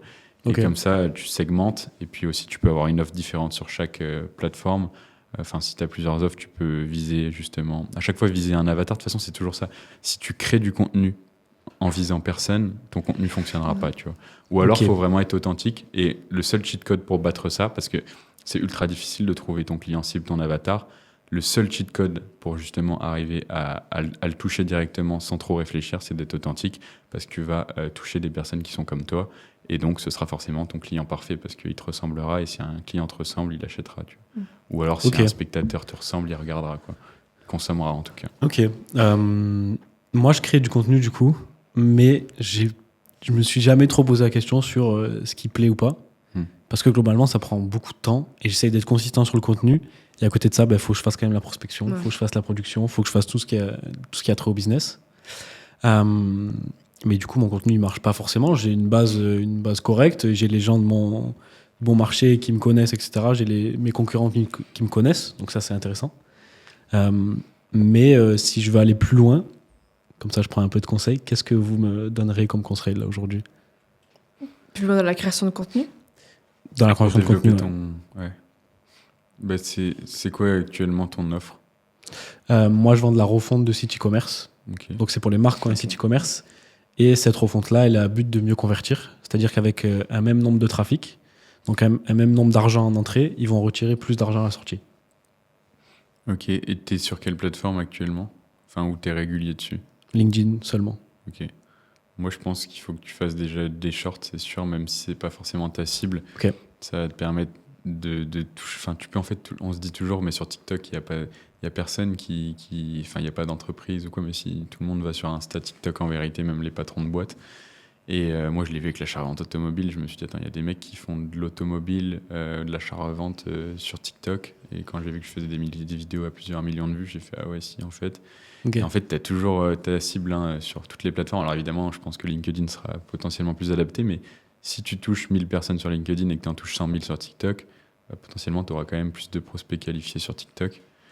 Donc voilà, et en plus sur ce genre de truc, il y a vraiment des formats ultra viraux, moi qui me viennent en tête, tu vois, typiquement tu mets l'ancien site de la personne comme tu disais Ouais. en écran scindé, ça c'est un format que j'aime bien moi, donc du contenu en haut, du contenu en bas, à l'époque il y avait eu ça avec tu sais, les contenus GTA ou satisfaisants Ouais. en haut et un reportage en bas, bon ça a été un peu saturé, donc maintenant ça a continué mais les gens se rendent plus compte parce que c'est plus du contenu satisfaisant, mais typiquement moi comme je fais mettre un Miro ou un Canva ou quoi en bas et ta tête en haut qui parle, les gens ont deux choses à regarder donc ils vont potentiellement plus rester. Et typiquement, toi, tu mets un site web, là, je te donne une idée comme ça, hein, que j'ai eu quand tu parlais, mais tu mets le site web avant de la personne et tu le fais défiler et tu mets combien ça rapportait par mois. Et ensuite, tu mets le site web que tu l'as fait, tu fais défiler et tu montres combien ça lui rapporte par mois en vert et en haut en rouge.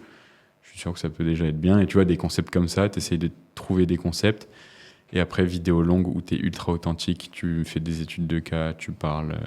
Et puis voilà, ouais, vraiment déjà multiplier tes plateformes, Ok. même les lives. Hein. C'est que je prêche, mais. Depuis les que lives, j'ai vu ta conférence, ouais, j'ai réfléchi. Mm. J'essaie de créer du contenu et tout pour préparer des lives intéressants, du coup, avec des ressources, etc. Mais je vais me lancer, je pense. Ouais. Ouais, franchement, ça peut bien fonctionner. Tu vois, t'analyses un site où tu vois même il y a potentiellement des B2B qui vont arriver sur ton, enfin des business qui vont arriver sur ton live et te dire, bah, est-ce que tu peux analyser mon site? T'analyses son site en direct. Logiquement, si tu fais une bonne analyse, le mec, il y a des chances qu'il Ouais. signe, tu vois. Ça peut être pas mal. Donc ouais, multiplier tes sources d'acquisition, avoir une strat qui te permet de faire du volume sans y passer trop de temps. Typiquement, il y a un truc que je reprends d'un américain, Matt Gray, où il appelle ça la cascade de contenu. C'est que lui, avec un tweet, donc c'est ça qui est bien, c'est que toi en plus tu pars de LinkedIn, donc un format écrit, tu parles d'un format écrit, type X, LinkedIn, Twitter. Et après, avec les posts LinkedIn qui ont le mieux fonctionné, donc tu dois déjà en avoir plein, là, de ces posts-là, tu en fais un script de vidéo short ou YouTube, et tu peux faire, en gros, il explique que lui avait un tweet qui avait bien fonctionné, il arrive à faire 50 vidéos, genre, en mode Ah oui, ok. 15 Sur shorts, plusieurs angles. genre 10 shorts où il parle face à la caméra, 10 shorts où c'est des animations pour illustrer, 3 shorts où c'est des b-rolls, tu vois. Ok. Ensuite, il arrive à faire une vidéo YouTube où il incorpore une partie plus un autre truc qui a bien fonctionné, il arrive à les réunir en un thème, etc., etc. Et en fait, avec un tweet où là, tu sais qu'il a fonctionné parce qu'il a fait des vues et que ça intéresse les gens, bah, tu peux faire des dizaines de vidéos ou de contenus sur un sujet où tu sais qu'il y a un potentiel de viralité, tu vois. Ok. Donc ça, Ok. Et donc, pour ceux qui écoutent là, toi, tu dirais que ça serait applicable sur tout type de business au final, bah cette ouais, méthode-là. en fait. Déjà, un conseil que moi, je donne tout le temps, c'est écrire, tu vois. Même si ne pas lire les scripts, parce que ça, moi, je lis jamais de script, je fais tout le temps en impro. Juste, par contre, avant, j'ai lu 4 fois ce dont j'allais parler, tu vois. Et il y a des fois, j'en ai parlé 10 fois, justement, vu que c'est toujours les mêmes sujets qui fonctionnent. Ok. Mais juste, t'écris pour le structurer dans ta tête. Tu notes ton hook où tu sais ce que tu vas dire au début. Après, moi, je fais ce que j'appelle une structure libre. Donc, point 1, point 2, point 3, je connais le titre des points, mais je sais pas ce que je vais dire dedans. Ça me force à être authentique et à parler naturellement. Et après, la conclusion, tu sais où tu veux en venir. Donc, tu sais où ça t'oriente aussi. Mais vraiment pas scripter ces vidéos. Il y a beaucoup de gens qui scriptent leurs vidéos. Moi, je trouve que ça perd de l'authenticité. Et l'authenticité, c'est vraiment la chose numéro 1. Ok. Et vraiment, ouais, aussi du coup, le fait d'écrire, avoir un format. Tu lances un Twitter, un LinkedIn, pas du tout pour les stats, tu vois. Tu le fais juste pour écrire. Et en écrivant les choses, ça va forcément structurer tes vidéos. Et après, tu vois, les tweets qui marchent mieux, t'en fais des vidéos. Ou les shorts qui fonctionnent bien, t'en fais des tweets, etc. Et vraiment réutiliser les sujets qui fonctionnent bien et l'angle avec lequel tu les as traités. C'est ultra important plutôt que de. Parce qu'après, tu tombes dans ce truc que t'as sûrement déjà dû vivre où tous les jours, tu es là en mode feuille blanche, tu te dis... moi, j'avais cette angoisse de me dire, est-ce qu'à la prochaine vidéo, je vais réussir à retrouver un truc dont je vais parler? Alors que là, maintenant, je me dis, bah, j'ai déjà 20 trucs qui ont fonctionné, donc j'ai potentiellement 300 vidéos à faire avec ces 20 trucs. Tu vois. Donc, j'ai même plus besoin. De temps en temps, je vais en retester un. Hormozy disait ça. 90, lui, il se pose une journée, il va faire 20 vidéos. Il y en a 16, genre, je crois que c'est 90%, où c'est juste des anciennes vidéos qu'il va réadapter, où il va les retourner d'une manière différente, parler d'une manière différente, etc., mettre une image, comme je disais. Et après, il y en a du coup 10% où il va tenter des nouveaux trucs. Et si ça marche bien, il les réitérera. Et si ça marche pas, il reprendra d'autres trucs. Tu vois. Donc, la plus grosse erreur qu'on puisse faire, c'est de toujours réinventer du contenu, quoi. Ok. Faut en ajouter un peu, parce que sinon tu deviens répétitif, mais si tu as un angle qui fonctionne, utilise-le. Tu vois, moi, mon challenge, je pourrais faire 365 jours là-dessus. Dire un peu toujours la même chose, mais de manière différente, tu vois. Ok. Toi, t'es d'accord avec tout ça, du coup? Non. Pas tellement. Ouais, je pense pas que dans Sinon, c'est pas intéressant, je Robin, pense pas que dans d'accord. le divertissement. Bah oui, ou clairement. c'est plus dans le business ça que ça fonctionne. En quand même. fait Ouais, c'est ça. Mais c'est très t'as business, fait exprès ouais. de Mais c'est bien prendre. aussi de- Voilà, Ouais, t'as fait exprès de prendre des personnes qui ont des visions très différentes de. Un petit peu, ouais. Un petit peu. De coquins. Je Tant savais. mieux, ça fait des Mais perspectives sinon, différentes. c'est vrai qu'on s'emmerde un peu. J'étais obligée de te dire un non vraiment frontal. Je scripte tout, personnellement. Même les blagues, je scripte tout. C'est comme un peu du stand-up. Parce que j'ai vraiment ce truc de me dire, je fais pas beaucoup de vidéos, c'est toujours pareil. Je fais pas non plus une vidéo par jour, donc forcément, vu qu'elles sont très produites, je peux pas me permettre, sinon je ne dors pas. Et je suis toute seule je suis seule à mon équipe, littéralement, donc ça va être un peu compliqué. Bref. Ok. J'ai envie de transmettre, d'optimiser le plus possible mes termes, mes propos, pour faire passer le message de la meilleure manière possible. Et surtout pas me planter, parce que j'ai pas beaucoup de vidéos à donner dans la semaine. Donc il faut que j'arrive à structurer mes idées, faire les bonnes blagues au bon moment, quand il y a de l'humour parfois, ce qui n'est pas souvent le cas, mais bon, quand même. Et bon, moi, pour le coup, c'est quand même très opposé à Robin, parce que c'est vraiment de la mise en scène, quoi. C'est Oui. des plans cinéma. C'est produit, Donc, ouais. je peux pas me permettre de ne pas scripter, sinon je fais TB. Voilà. Et quand ça- t'as commencé, tu faisais. Quand j'ai commencé, c'était par contre très scripté aussi. Ok, t'as toujours scripté. du coup. J'ai toujours très très scripté. Par contre, je complète ce que dit Robin quand je parle de la cascade de contenu. Et le conseil qu'il t'a donné précédemment pour que toi tu puisses t'améliorer là-dedans, évoluer dans ce domaine-là, c'est de créer le plus de contenu possible de la manière la plus simple. Ok. C'est-à-dire qu'avant, je faisais une vidéo par jour, oui, c'est ça. Mais c'était tout le temps la même tenue, les mêmes décors, la même lumière. Je tournais ça en 30 minutes, quoi. Je tournais ça Ok. en rush. Tu vois ce que je veux dire? Donc c'était le lundi, j'écrivais, je tournais. Le mardi, je montais tout. Mercredi, pareil. Et après, le reste, c'était je recherche d'idées, voilà, un petit peu me développer, on va dire. Donc, un peu trouver sa méthode. Mais encore une fois, il n'y a pas de bonne ou de mauvaise méthode. Moi, ma vision des choses, c'est de faire vraiment la création, j'ai envie de te dire, parfaite, tout en restant authentique. C'est un peu compliqué, mais pour l'instant, j'arrive à me démerder. Et ceux qui croient que Squeezie, dans ses vidéos face-cam, thread d'horreur, c'est de l'impro, c'est faux. Même ses blagues, tout était écrit au poil de cul. Mais c'est normal, parce que, bon là, c'est Squeezie. Je me compare pas à Squeezie quand même, j'ai pas cette audace-là. Et c'est Squeezie, il peut pas se permettre, il sort une vidéo par semaine, il peut pas se permettre de faire de l'impro total, de se dire, oh, c'est pas grave, on est sur TikTok, dans 2 jours, je sors une vidéo qui sera vue par 95% des gens nouveaux, j'ai rien à perdre. Quand tu es dans une dynamique où tu es limité dans ton nombre de contenus, tu dois des comptes, entre guillemets, des comptes à des marques et à ton agent, tu peux pas te permettre de faire n'importe quoi et de partir en impro complet. Par contre, c'est très important de garder cette authenticité dont Robin parle. Et c'est pour ça que tu l'as très bien dit, faire des lives, soit sur Insta, TikTok, Twitch, même YouTube, c'est très bien parce que ça te permet de vraiment tu souffles. Ok. Le lundi, le mardi, Ouais. c'est écriture, tournage, comme ça. Parfois, ça m'arrive de dire vraiment littéralement 7 fois la même phrase avec la même intonation. Mes voisins doivent me prendre pour une grosse malade. Hein. Mais il faut que ce soit vraiment bien tourné. Et après, quand je suis en live, vraiment zéro script. Vraiment, je m'en fous. C'est vraiment à la cool, quoi. Mais Ok. ouais, c'est vrai que tu as raison sur le fait en vérité, en écrivant tes vidéos, tu vas mieux transmettre ton message en plus parce que tu peux oublier des choses. Moi, je parlais vraiment pour un débutant. Genre, aujourd'hui, si tu commences dans la création de contenu, même si tu as quelques milliers d'abonnés, il faut vraiment pas commencer à écrire toute une journée une vidéo. Toi, tu as une audience, donc évidemment, tu es obligé de le faire. En plus, tu as des comptes à rendre à des marques, etc. Donc, tu peux pas te permettre d'allumer la cam et de parler comme si de tout improviser. Oui, c'est ça. Mais c'est vrai qu'un mec, moi j'en vois beaucoup qui se lancent et qui font leur première vidéo, leur short en plus en 4-5 heures. Mais ça, c'est pas possible, tu vois.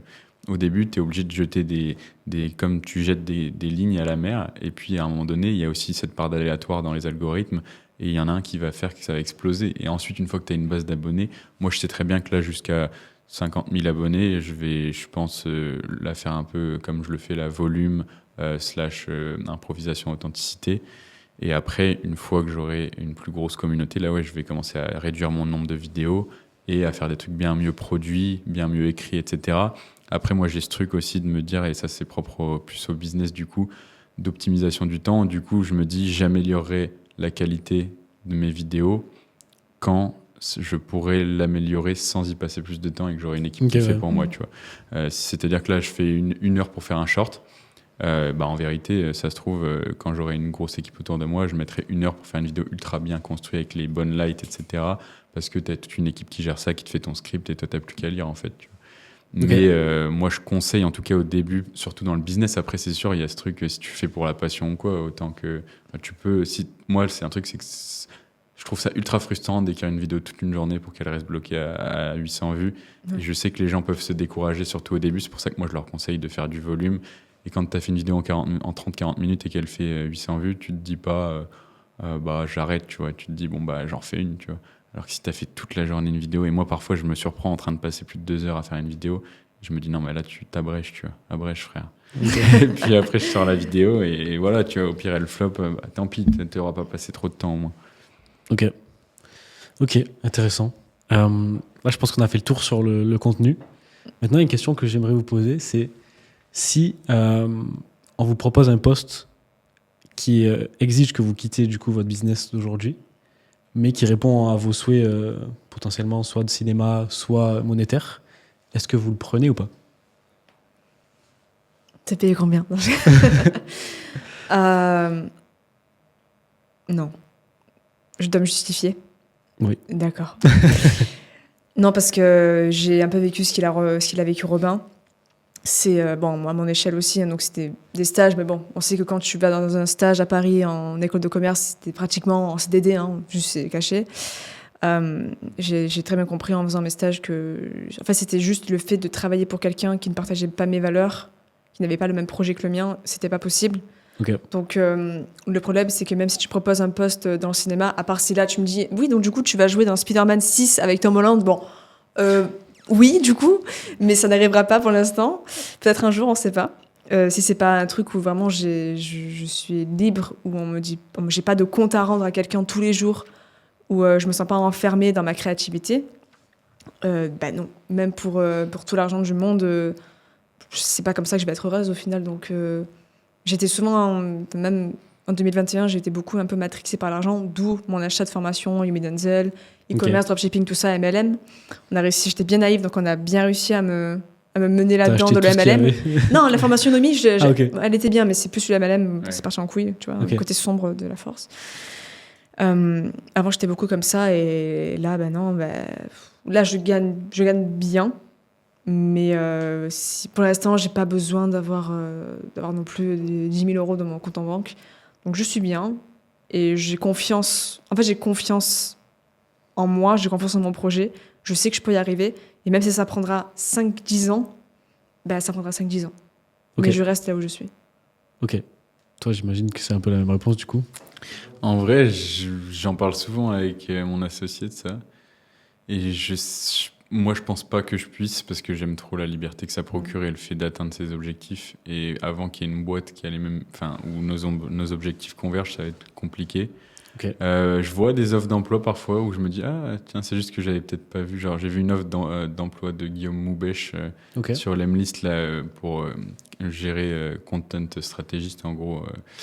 Et ça, je me disais, en vrai, ça aurait pu me plaire, mais vraiment, j'ai tellement de choses que j'ai envie d'accomplir, même le fait de pouvoir te lever et choisir ce que tu fais, en vérité, c'est quand même un luxe. Hein. Ouais. Et ça, je m'en rends compte quand, tu vois, je suis avec mes potes et qui doivent se lever pour aller au taf et qu'ils n'ont pas forcément envie d'y aller. Et là, je me rends compte que j'ai de la chance juste de pouvoir, si je veux, juste lire toute la journée, tu vois. Ça, c'est quand même un luxe. Et malgré tout, dans une entreprise, tu auras des comptes à rendre. Et j'aime bien ne pas en avoir, en fait, ou alors juste en avoir à rendre envers moi-même seulement. Et donc, pour cette raison-là, je pense que je refuse l'offre. Ok. Moi, je suis plutôt d'accord avec ça. Et toi, du coup? Malgré que tu sois sur LinkedIn... Tu te justifies, je m'en fous. Non, j'accepterai pas de taf. En tout cas, c'est pas l'objectif du tout. Je pense que c'est par rapport à la liberté. Moi, ça m'apporte trop d'être libre et de pouvoir choisir ce que je fais. Ouais. Et je pense que je fais ça aussi pour ça, essentiellement. Donc, je ne quitterai pas ça. Et en même temps, pareil, j'aime bien construire des choses. Et en entreprise, t'es un peu limité dans cet aspect-là aussi. Donc, non, moi, c'est pas possible non plus. Très bien. Et si t'es payé 10 fois plus qu'actuellement et que tu fais la même chose, mais pour une boîte? Je pense pas. Ouais. À part si c'est 3 mois, quoi. C'est 3 mois, Non, c'est je prends 5 du ans. cash et après je pars. Non, c'est 5 ans. Non. Ouais. Est-ce Non, que c'est pas parce aussi que- parce que tu te dis que tu peux faire plus en 5 Bah, ans? c'est ça, Ouais. du coup. Parce que la vision que c'est pas ce que je fais aujourd'hui qui compte, c'est ce qui va arriver, quoi. Hmm. Et du coup, pour enchaîner, toi, t'en as un peu parlé, mais ta vision, du coup, à 5 ans, là, c'est d'être numéro 1. Non, numéro 1, j'abuse un peu, mais. Si, si. Ouais, non. Faut rêver grand. Ouais, alors non. Sur 5-10 ans, ouais. 5-10 ans, Et ta question, du coup, parce que je réponds sans question. ta vision. Ma vision, parfait. Oui, ma vision, c'est de réaliser mon rêve de gosse. C'est très bateau, hein, encore une fois, mais c'est la C'est bien, vérité. c'est bien. C'est vraiment de faire partie des top 10, pas influenceurs, c'est pas le terme. J'aime bien dire youtubeur. Parce que Ok. pour moi, YouTube, c'est quand même un niveau au-dessus. Je suis quand même consciente que j'ai une belle communauté sur Instagram, TikTok, tout ça, il n'y a pas de souci. J'espère qu'ils me suivront encore très longtemps. Mais pour moi, YouTube, c'est un step au-dessus. Tu vois, t'es youtubeur, c'est pas pareil que t'es tiktoker ou instagrammeur. Peut-être que ça va changer avec le temps, hein, parce qu'on sait pas, ça peut tourner. Hein. Mais ouais, c'est vraiment d'être top 10 créateur de contenu français sur 5-10 ans. Parce que pour moi, si j'arrive à atteindre ce niveau-là, ça voudrait dire que j'aurais atteint la liberté de création que je veux. Ne plus me restreindre, avoir des projets, créer des projets que j'ai envie de créer. Parce que quand tu es gros youtubeur, forcément, tu as les fonds et tu as les partenaires aussi pour réaliser les rêves des autres ou les tiens aussi. Tu peux en avoir d'autres à côté. En fait, je ne me vois pas faire autre chose. Je vais peut-être te répondre comme ça, je ne me vois pas faire autre chose, à part pompier. À part pompier. Vraiment... je ne me vois pas faire autre chose, je peux pas. C'est pour ça qu'en fait, je ne pourrais pas choisir un autre taf ou d'un coup me dire, malgré le nombre de fois où je pense que toi aussi, j'ai voulu abandonner les remises en question, les pleurs, bref, déprime totale. Tu te demandes, mais Marie, si tu fais pas ça, tu fais quoi? Mais tu sais quoi, tu vas bien galérer à ta grosse race encore pendant 5 ans s'il le faut. Tu vas encore avoir des périodes de down, mais au fond, on sait tous que c'est ce que tu veux, donc va jusqu'au bout. Et mathématiquement, je pense que c'est impossible de ne pas réussir. C'est impossible. Si à chaque fois tu essaies pendant 5-10 ans, je peux pas ne pas réussir si vraiment je grind ma race pendant des années. C'est pas possible. Ok. C'est pas possible. Voilà, je pense. Donc 7-10 ans, être dans le top 10 des youtubeurs Ouais. en termes d'abonnés. Ouais, top 10 youtubeurs, créateurs de contenu en termes d'abonnés ou d'influence. Ouais. Ok. Voilà. Ok. C'est un vrai truc, hein, par contre. Ouais, non, je sais, c'est un bel objectif. Là, je suis tenue par les couilles, là. Ouais, je sais. Bah ouais. Et du coup, toi, t'as une vision claire Ouais, quand même. Déjà, là, sur le court terme, être vraiment numéro 1 dans mon domaine, au moins en France, même s'il n'y a pas beaucoup d'acteurs, donc c'est pas très compliqué. Après, dans le business en général, parce que la viralité, c'est bien, mais moi, c'est vraiment l'aspect business que je kiffe. Monter une boîte qui fonctionne bien, donc un SaaS potentiellement, ou en tout cas atteindre un niveau de revenu, tu vois. Déjà, là, je veux faire 1 million en 2025. Après, ce sera peut-être 10 en 2026. J'aimerais bien écrire un livre aussi. Ok. Tu vois, c'est des objectifs un peu en vrac, mais voilà, et vraiment être reconnu, malgré que j'ai des objectifs qui sont un peu en contradiction. J'ai envie justement d'être reconnu, malgré le fait que j'ai envie de plus en plus de me détacher du regard des gens, tu vois. Et justement, moi, j'ai 2 objectifs. Tu vois, j'ai une note où quand je sais plus vers où je vais, je la regarde, et c'est devenir le meilleur dans mon domaine et être serein, tu vois. Donc la sérénité. Et du coup, c'est pour ça aussi que je scripte pas mes vidéos, c'est que j'ai juste envie d'arriver à transmettre ma valeur de la manière la plus simple possible, sans me poser trop de questions, et quand même atteindre des objectifs financiers, des objectifs entrepreneuriaux. Donc voilà, et kiffer surtout, vraiment, j'essaye de plus en plus de kiffer le voyage plutôt que la destination. Vraiment, tous les jours, je me lève, je suis hyper reconnaissant. J'ai pas mal de gratitude pour tout ce qui m'arrive, et je kiffe. J'aimerais être dans aucune autre paire de chaussures. Donc pour l'instant, c'est cool, et j'espère que ça va durer comme ça. Ok. Donc rester juste pour la partie expertise, rester dans cette expertise-là que tu as aujourd'hui, c'est vraiment ce que tu veux développer là dans les années qui arrivent. Ouais, voilà, viralité, vraiment faire exploser je pense que je pense que déjà je peux y arriver, mais me dire, tu vois, n'importe quelle personne, ou n'importe quel business, n'importe quel projet, je peux le faire exploser juste grâce à ma compréhension de la viralité, en faisant des millions de vues. D'ailleurs, c'est des concepts que j'ai pour ma chaîne YouTube potentiellement, tu vois, d'aller voir un YouTuber, lui faire exploser son compte TikTok Bonne et idée. montrer ce que j'ai mis en place, ou même le faire à l'inverse avec des personnes qui n'ont aucune visibilité et de les propulser sur un domaine, tu vois.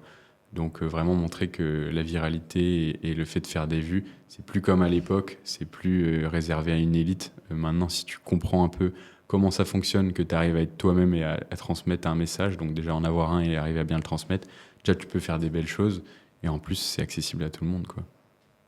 Ok. Belle vision aussi. Et toi, c'est quoi ta Ouais. vision? Ben moi, déjà, j'aimerais faire croître l'agence que j'ai aujourd'hui. Bon, c'est pas réellement une agence. Là, pour l'instant, je suis seul, mais il y a quelqu'un qui fait de la production avec moi. Et il y a quelqu'un qui prospecte aussi avec moi. Ah, Donc ok. ça commence un peu à se structurer. Mais l'objectif, c'est d'avoir beaucoup plus de chiffre d'affaires, de rentrer beaucoup plus de clients. Et moi, à côté de ça, de me retirer au maximum de l'opérationnel. Moi, je veux rester sur un plan plus stratégique, potentiellement la gestion de certains clients, pour après lancer des choses autour de ça. Donc l'idée, c'est de faire une agence, avoir la connaissance du coup de ce marché-là, du e-commerce, des marques, etc. C'est pour ça que je veux rester au maximum au contact des clients.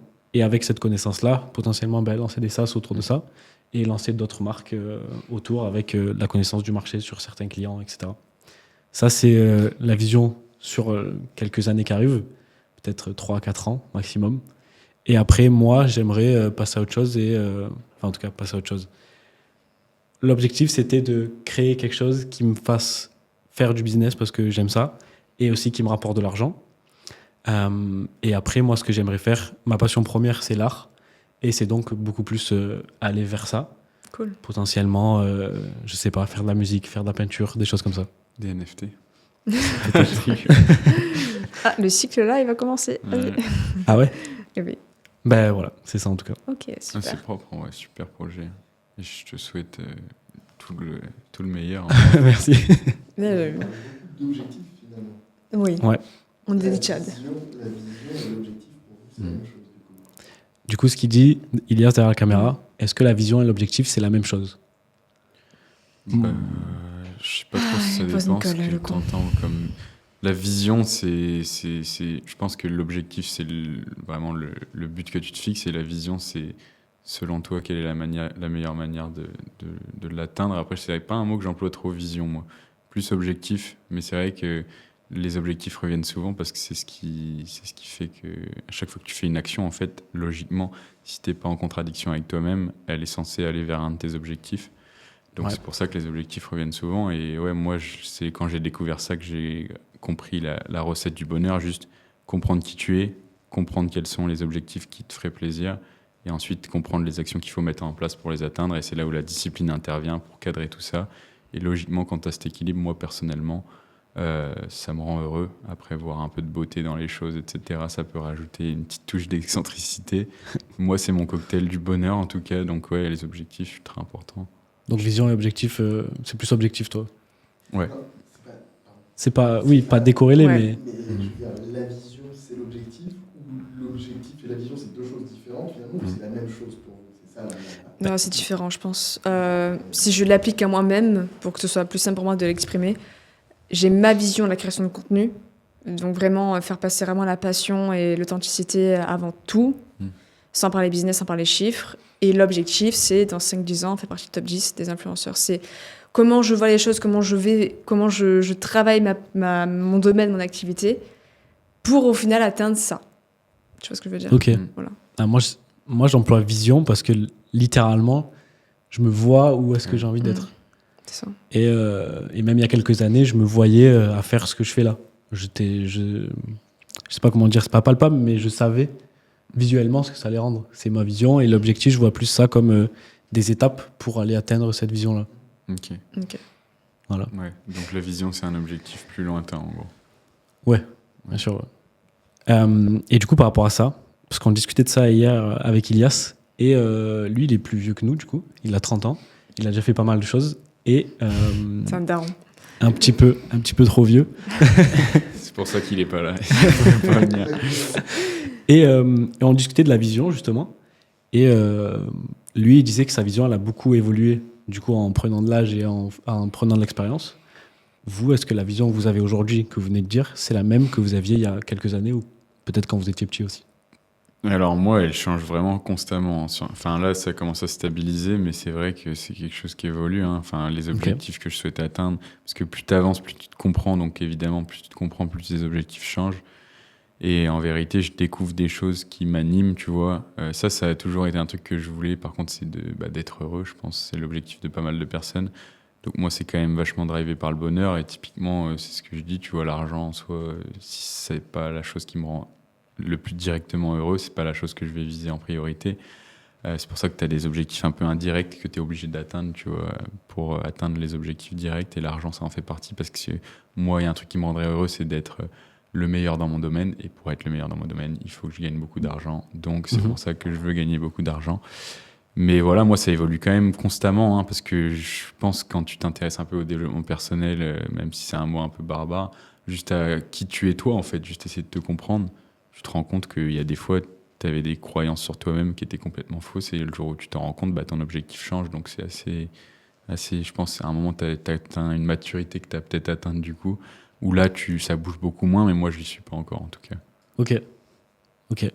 Et toi, du coup, tu avais cette vision de ce rêve-là, en tout cas? Oui, j'avais ça en tête comme réponse, mais en fait, celle de Robin, je l'adhère totalement. Okay. C'est vraiment tous les jours, tu évolues constamment, et tu as toujours des objectifs un peu des quêtes secondaires dans ton chemin de vie, tu sais pas ce que je veux dire. Donc c'est important aussi de les prendre en compte, parce que c'est en faisant telle quête secondaire que ça va t'emmener à un point, puis à un autre, puis à un autre, puis au final, ça va indirectement ou pas influencer ton chemin de vie, ta vision. Après, pour mon cas, ce que tu veux dire par là, oui. Depuis mes 10 ans, j'ai envie de faire ce métier-là. Mais j'ai des objectifs, des quêtes secondaires qui parfois diffèrent un peu. Et je m'autorise, c'est important, je m'autorise à les faire, à les atteindre. Voilà. Ok. Donc ça a bougé, mais quand même, l'objectif principal, il est resté là. Voilà. Là, je pense, déjà, je fais le métier que j'ai toujours voulu faire. Presque, je ne suis pas encore totalement sur YouTube, mais ça arrive. Mais sinon, ouais. Ok. Moi, je trouve que dans les grosses lignes, ça n'a pas trop bougé. Après, oui, dans le plan et comment ça se passe exactement, forcément, ça bouge tout le temps. Mais dans les grands axes, je trouve que j'avais des choses que je savais que j'allais faire, qu'aujourd'hui, j'ai toujours envie de faire. Mais par contre, il y a des fois où, ça va avec la confiance en soi et tout, comme on parlait tout à l'heure, où j'ai perdu ça. Mais quand j'ai repris confiance et quand j'ai un peu retravaillé sur moi, j'ai reconnecté en fait avec ce que j'avais envie quand j'étais petit. Et là, la vision que je vous ai dit, c'est vraiment dans les grandes lignes ce que je voulais faire vraiment. D'accord. C'est bien. Franchement, ça doit être satisfaisant de... Moi, ça a tellement bougé en vérité. Mais tu sais, tu découvres des trucs. Genre là, moi, j'ai compris qu'il y avait un truc que j'adorais faire et ça, je n'avais pas du tout tilté. C'était aider les gens à progresser, tu vois. Moi, progresser, je savais que j'adorais ça, tu vois, en développement personnel, machin, épanouissement, etc.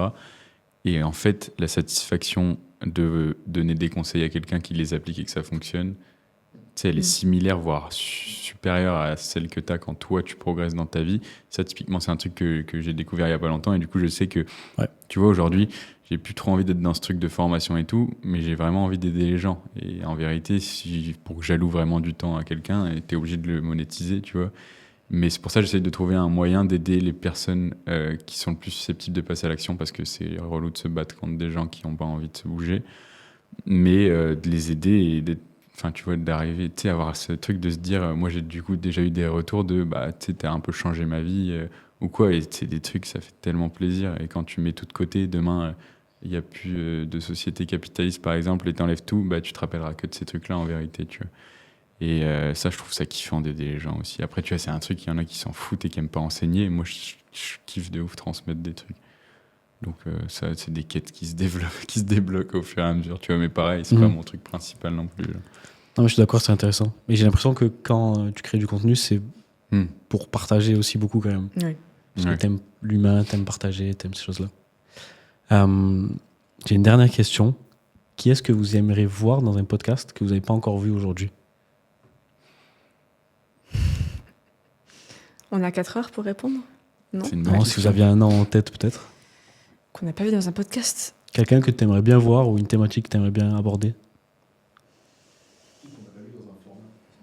D'accord. Oui, c'est vrai, intéressant. Mais que toi, tu pourrais inviter typiquement ? Parce que moi, Ouais, sinon- potentiellement aussi, ouais. Oui, parce que moi, j'allais dire McGregor, mais je suis pas sûr Ouais, qu'il va non. venir, tu vois. McGregor, Budget sponsoré. Ouais.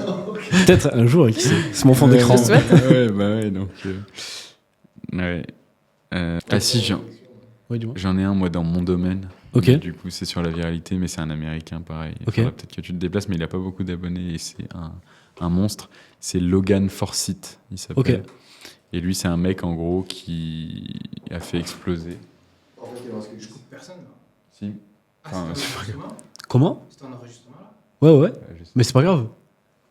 Ah, je suis vraiment désolé, je pensais que c'était toujours la pause. Ouais, je voulais juste vérifier derrière si le. Ouais, ouais, vas-y, vas-y, pas de souci. C'est bien, c'est qu'on est à l'aise s'il croit que c'est Ah ouais. ça doit être.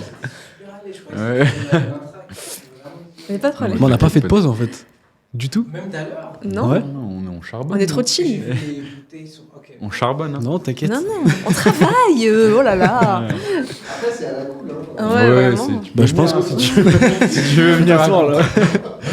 Euh, Mais je pense que je vais le laisser ce passage. Oui, oui, en vrai, c'est ça qui Bah oui, l'authenticité. exactement. Mais ouais, du coup, ce mec-là, c'est lui qui a fait exploser les Iman Gadzhi, pas mal de youtubeurs américains. Ok.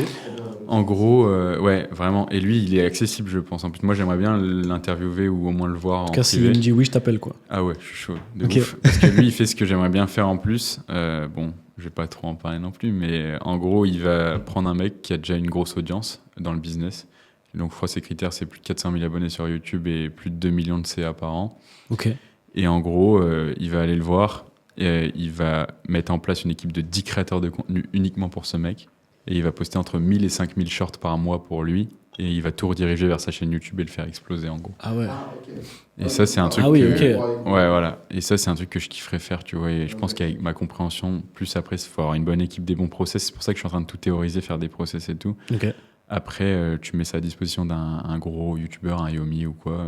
Bah, tu vois, ça peut être vraiment... Le principe, plus c'est gros, plus ça donne gros. Bah là, ouais, lui, c'est sa stratégie, c'est vraiment faire du volume. Il met entre 10 et 15 personnes par créateur. Il a 2 ou 3 clients par an, tu vois. Putain. Et là, il a 150 employés quand même maintenant. Et ça explose bien son truc. Et en gros, il a une garantie, c'est en 90 jours, je vais faire 150 millions de vues pour toi, tu vois, avec ta tête sur les vidéos. Là.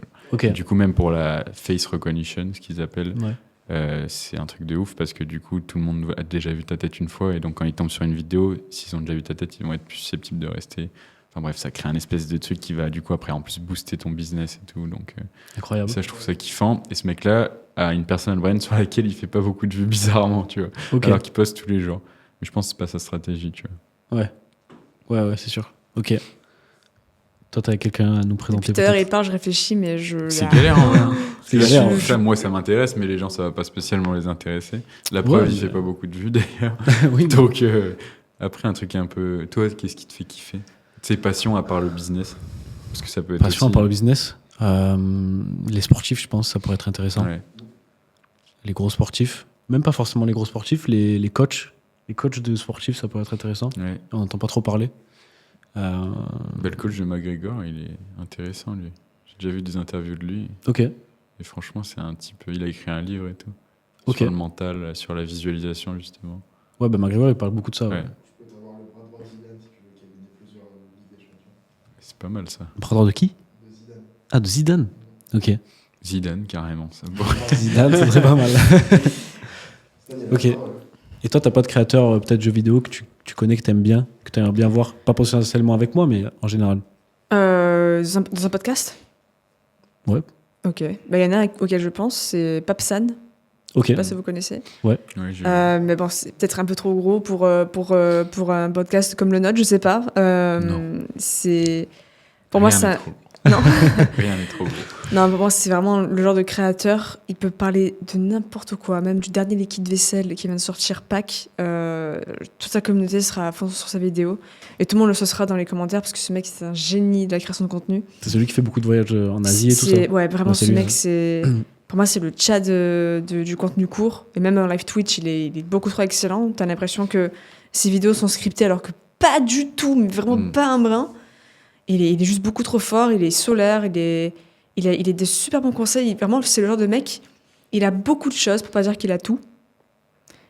Il te donne, mais sans même que tu le demandes, quoi. Je veux dire, vraiment, il te donne, et bah, Dieu le rendra, je pense.